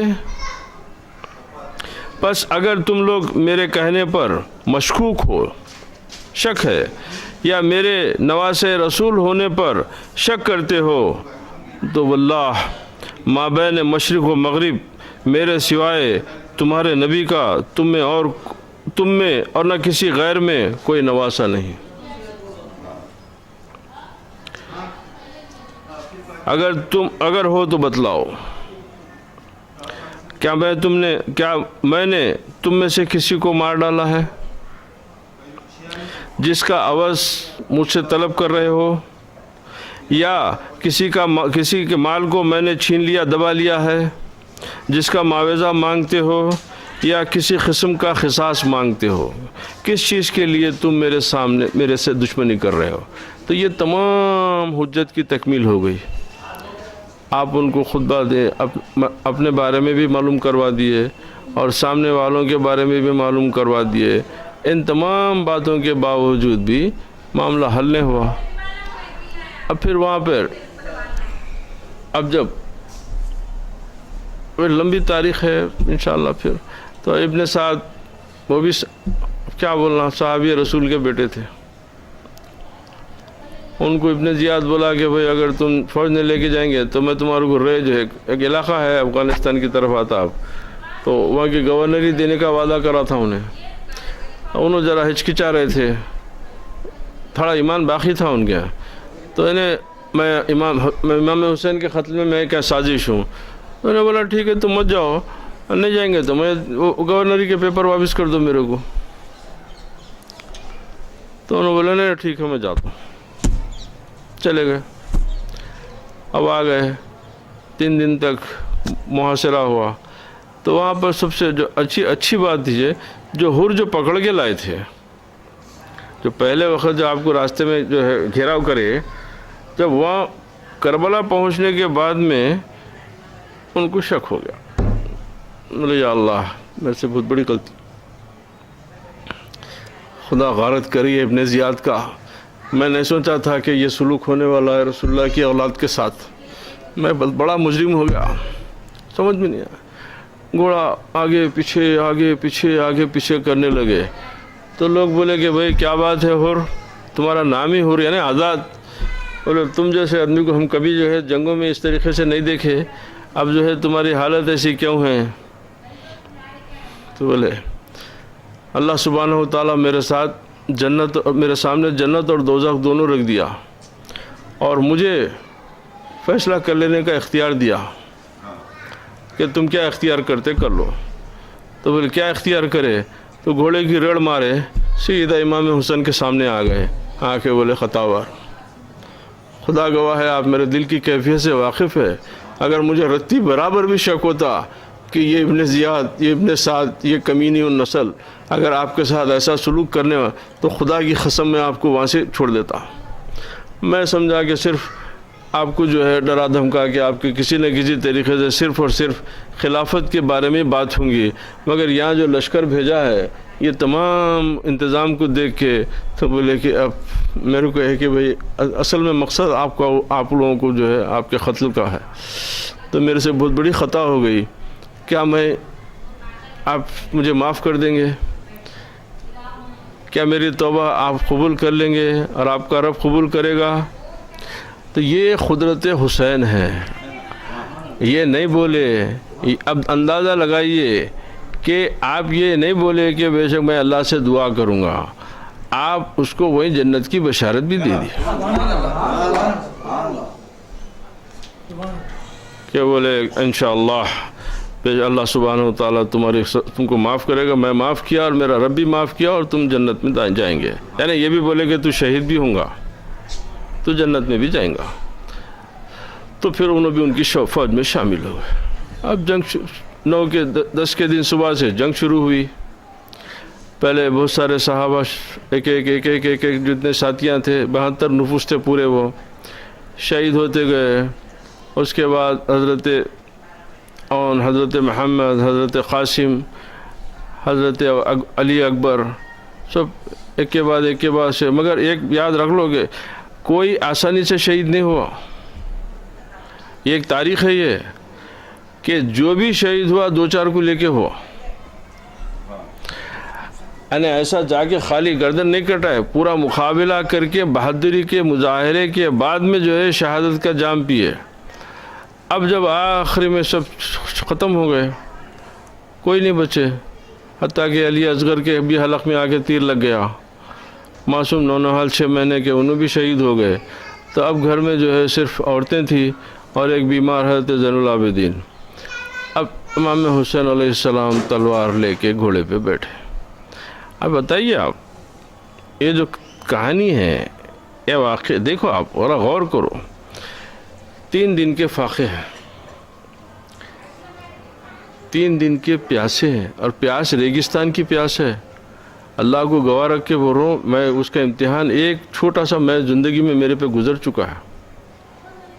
یہ میرا اپنا ذاتی تجربہ بتا رہا ہوں. میں ایک وقت ریگستان کی پیاس کیا ہوتی ہے میرے کو اندازہ، اتنا چکا ہوں. روزے کی حالت میں جدہ سے مدینہ جا رہا تھا. مستورے کے پاس افطار ہوا تو آج بھی میرے کو یاد ہے کہ میں سمجھتا ہوں کہ لیٹروں پانی پی لیا. حد یہ ہو گیا کہ آخری میں پیٹ پھٹنے کے لیے آ گیا اور پانی کی پینے کی گنجائش بھی نہیں تھی، مگر پیاس نہیں بجھ رہی تھی. صرف آدھا کھجور کھایا ہوں گا، اس کے بعد صرف اور صرف پانی پیتے جا رہا ہوں. بس آخری میں کچھ سمجھ میں نہیں آیا تو میں کپڑے اتار کے ریت کے اوپر اپنا پیٹ لگڑنے لگا. تو مجھے اندازہ ہوا کہ ریگستان کی پیاس کیا ہوتی ہے. تو ویسا 3 دن کی پیاس ہے. یہ تو جسمانی حالت ہے. اب اندرونی حالت کیا ہے غور کرو آپ، کہ صبح سے لے کے ظہر تک آپ صرف اور صرف لاشیں اکٹھا کریں. کس کی لاشیں؟ بھائی کی لاش، بھتیجوں کی لاش، بھانجوں کی لاش، اپنی 2 صاحبزادوں کی لاش، دوستوں کی لاش. یہ سب لاشوں کو اکٹھا کرتے گئے نا، کیا طاقت باقی رہتی بابا؟ ذرا اندازہ کرو. آپ خالی ایک تصور آنکھ بند کر کے ایک منظر اپنے سامنے لاؤ تو آپ کو پتہ چلے گا کہ اللہ کی قسم ہے، بقول کسی شاعر کے، میرا دعویٰ ہے کہ دنیا پھر نہ پیدا کر سکی شیر میدان وغا تیرے برابر یا حسین. کائنات میں میری نظر میں امام حسین سے بڑا طاقتور میری نظر میں کوئی نظر نہیں. یعنی اتنے حالات کے بعد پیاس، فاقہ کشی، یہ حالت، پھر غموں کا ایک انبار ہے کہ ٹوٹا پڑا، پوری لاشیں گھر کی رکھی ہوئی ہیں سامنے. اس کے بعد تلوار لے کے گھوڑے پہ سوار ہونا. اب جب آگے بڑھے تو جو سامنے آ رہا زمین پہ گر رہا، جو آ رہا زمین پہ ڈھیرے. پریشان ہو گئے. اوکے بولے کہ کام کرو، اگر ایسا ہوا تو وہ ایک ایک کر کے ہم کو سب کو ختم کر دیں گے. اب بعض روایتوں میں کہ 1 لاکھ فوج تھی، بعض روایتوں میں کہ 40,000، مگر کٹ چھاٹ کر کے پورا نچوڑے بھی تو 10,000 سے کم پہ کوئی راضی نہیں ہوا. یعنی 10,000 تو کسی نہ کسی صورت میں تھی وہ طاقت. تو اب 10,000 میں یہ ہو گیا کہ اگر ہم لوگ ان سے ایک ایک لڑتے رہیں گے تو ہم پورے ختم ہو جائیں گے. کیوں؟ اب آج ان کی ضرب کے سامنے کسی کی ہمت نہیں ہے کہ سامنے آ سکے. تو لہذا ایک کام کرو کہ چاروں طرف سے 500-500 کی ٹولی بنا کے نیزے نیزوں کی بارش ایک طرف سے ہو رہی، تیروں کی بارش ایک طرف سے ہو رہی، تلواروں کی مار ایک طرف سے، ایسا چاروں طرف سے ٹوٹ پڑے آپ پہ. تو جب زمین پہ جب آپ گرے تو اب لوگ کاؤنٹ کر کے بتائے کہ قریب کچھ 80 یا 90 زخم تھے آپ کے جسم پہ کہ تیروں کی. اب عبادت کا صبر کا ہے. امام الصابرین بھی امام حسن، امام الصادقین بھی امام حسین.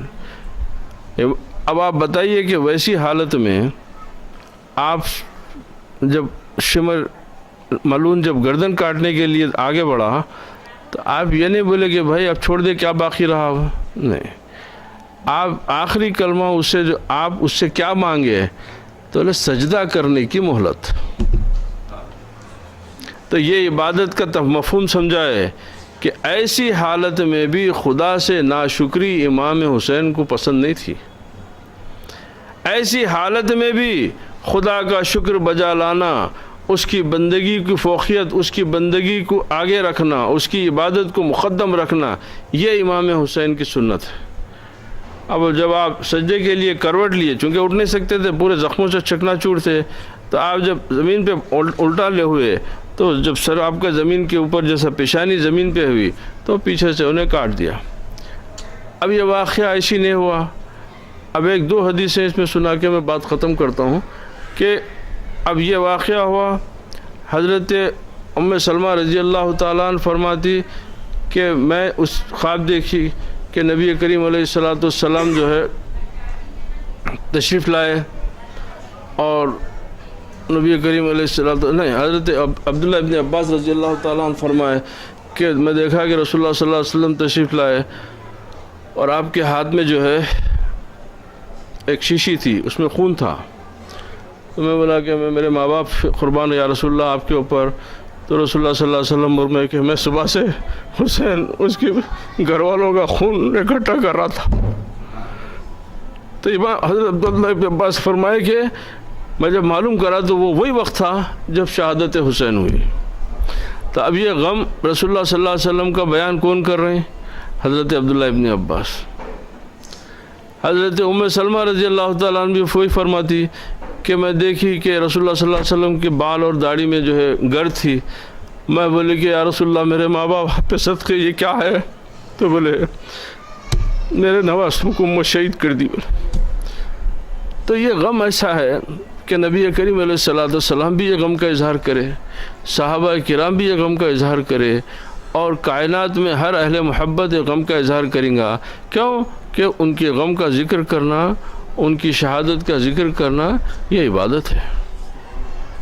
ان سے محبت کرنا یہ ہمارے لیے عبادت ہے. اس لیے کہ اللہ تعالیٰ کا حکم ہے ان سے محبت کرو. جب آپ ان سے محبت کریں گے تو اللہ کے حکم کی تابعداری ہو جائیں گی. جب اللہ کے حکم کی تابعداری عبادت ہوئی. تو یہ جو دنیا میں جو فلسفی انداز سے جو لوگ بیان کر رہے ہیں، ان باتوں کے اوپر کوئی آپ، اس لیے کہ میں بتا رہا ہوں. ہاں، اب ایک آخری نقطہ جو اہم تھا وہ یہ ہے کہ آپ کے میرے لیے بڑا آسان تھا. آپ کے میرے لیے بہت آسان ہے کہ راجشیکھر ریڈی کو چیف منسٹر مان لو، چندر شیکھر کو چیف منسٹر مان لو، کل وہ حجام کو چیف منسٹر مان لو، کل وہ گدھے کو اپنا امام مان لو. یہ بڑا آسان ہے. ایک جھوٹے بولنے والے کو امام بنا کے اس کے پیچھے نماز پڑھ لو. دیکھ رہے کہ انہیں یہاں سے جھوٹ بول کے گیا، پھر وہاں جا کے مسجد میں انہیں امامت کر رہا، آپ اس کے پیچھے نماز پڑھ لے رہے. یہ ہمارے لیے بہت آسان ہو گیا. کیوں؟ ہمارے کو نہ دین کی سمجھ ہے، نہ ایمان کا کوئی ہمارے پاس کوئی پیمانہ ہے. تو لہذا انہیں کیا کون ہے کیا ہے نماز پڑھاتا ہم پڑھ لیتے. مگر میرے بھائی، امام حسین کے لیے یہ اتنا آسان نہیں ہے جو آپ بول رہے ہیں. آپ جو فرما رہے ہیں کہ یزید کی بیعت کر لینا تھا، کہ اتنا بڑا اختلاف نہیں ہوتا تھا، یہ آپ کی سمجھ کے حساب سے بالکل صحیح ہے. کیوں؟ آپ تو غرض کے واسطے سود خوروں کے جو ہے پھلا پنا کے جو ہے آپ ان کی تعریف کر رہے ہیں. تو آپ کے لیے یہ بات کرنا تو بہت آسان ہو گیا نا. مگر امام کے لیے نہیں آسان نہیں تھا، اس لیے کہ امام حسین رضی اللہ تعالیٰ عنہ علیہ السلام جیسی ذات بابرکت اگر یزید کے ہاتھ پہ بیعت کرتی، یزید کو خلیفہ مان لیتی، تو قیامت تک کے لیے یہ ایک فقہی اور ایک شرعی اصول بن جاتا. قیامت کے لیے یہ شرع محمدی کا ایک جز بن جاتا. ایک فقہائے کرام اپنے فقہ کی کتابوں میں اس کو حوالے کے ذریعے سند دے دیتے کہ ایک فاسق اور ایک فاجر، ایک گناہگار، ایک بدکار، ایک رنڈی باز، ایک بدماش رسول کی مسند پہ بیٹھ سکتا. یہ سند ہو جاتی تھی، یہ سند ہو جاتی تھی کہ ایک بدکار بھی جانشین رسول اپنے آپ کو کہہ سکتا. تو وہ امام حسین کے لیے آسان نہیں تھا. اب یہاں پر ان کی بیعت نہیں کرنے سے کیا ہوا کہ اس کے بعد سے دینی بیعت کا رواج بدل گیا. اس کے بعد سے بیعت کا رواج بدل گیا. اب اس کے بعد یہ ہو گیا کہ جو اللہ کے راستے کی بیعت کرنا ہے تو مرشد کو پکڑو، دنیا کی بیعت کرنا ہے تو لیڈر کو پکڑو. تو دنیا کی وفاداری کی بیعت بادشاہ سے ہونے لگی، اللہ کی وفاداری کی بیعت مرشد سے ہونے لگی. تو اب اس کو رسول کا جانشین مانا گیا، دنیاوی بادشاہ کو رسول کا جانشین نہیں مانا جاتا. جبکہ خلفائے راشدین کے دور تک بھی جو خلیفہ وقت ہوتا تھا وہ دنیا کا بھی بادشاہ ہوتا تھا، رسول کا بھی جانشین ہوتا تھا. تو کربلا کے بعد میں سب سے بڑا چیز یہ ہے جس کی وجہ سے غریب نواز سرکار فرمائے کہ بنائے لا الہ است حسین، کیونکہ آپ نے کلمے کو بچا لیا. آپ کلمے کو بچا لیے. کیوں کہ اس کے بعد کسی کی ہمت نہیں ہوئی کہ رسول اللہ کی مسند پہ بیٹھ کے اپنے آپ کو رسول کا جانشین بول سکے. بول لیے امیر المومنین، سب لقبہ لگا لیے، مگر امت ان کو نہیں مانی. جو صدیق اکبر، عمر فاروق، عثمان غنی، علی مرتضیٰ کے ساتھ جیسی وہ امیر المومنیت کا جو ان کے ساتھ جو اعزاز تھا، وہ اعزاز اس کے بعد کسی خلیفہ کو، کسی کو نصیب نہیں ہوا دنیا میں. کیوں کہ کربلا کے بعد میں وہ موقع بات کو سرکار امام حسین ایک فیصلہ فرما دیے کہ ایک نیک اور صالح اور شرع شریف پہ چلنے والا اور ایک حکم نبی کی کو تابع رہنے والا ہی نبی کا جانشین ہو سکتا ہے. ایک فاسق و فاجر نبی کا جانشین نہیں ہو سکتا. تو یہ آپ جو بتا رہے ہیں کہ انہوں بیعت کر لینا تھا، یہ آپ کے لیے آسان ہے، ان کے لیے آسان نہیں تھا. اگر انہوں کرتے تو شرع کا ایک حکم جز بن جاتا، ایک جز لا ينفق بن جاتا کہ قیامت تک کے لیے ہر مفتی آرامی سے فیصلہ دیتے. ہاں شراب پیے تو نہیں امامت کر سکتے، انہوں رنڈی بازی کرے تو ہاں انہوں مسند رسول پہ بیٹھ سکتے.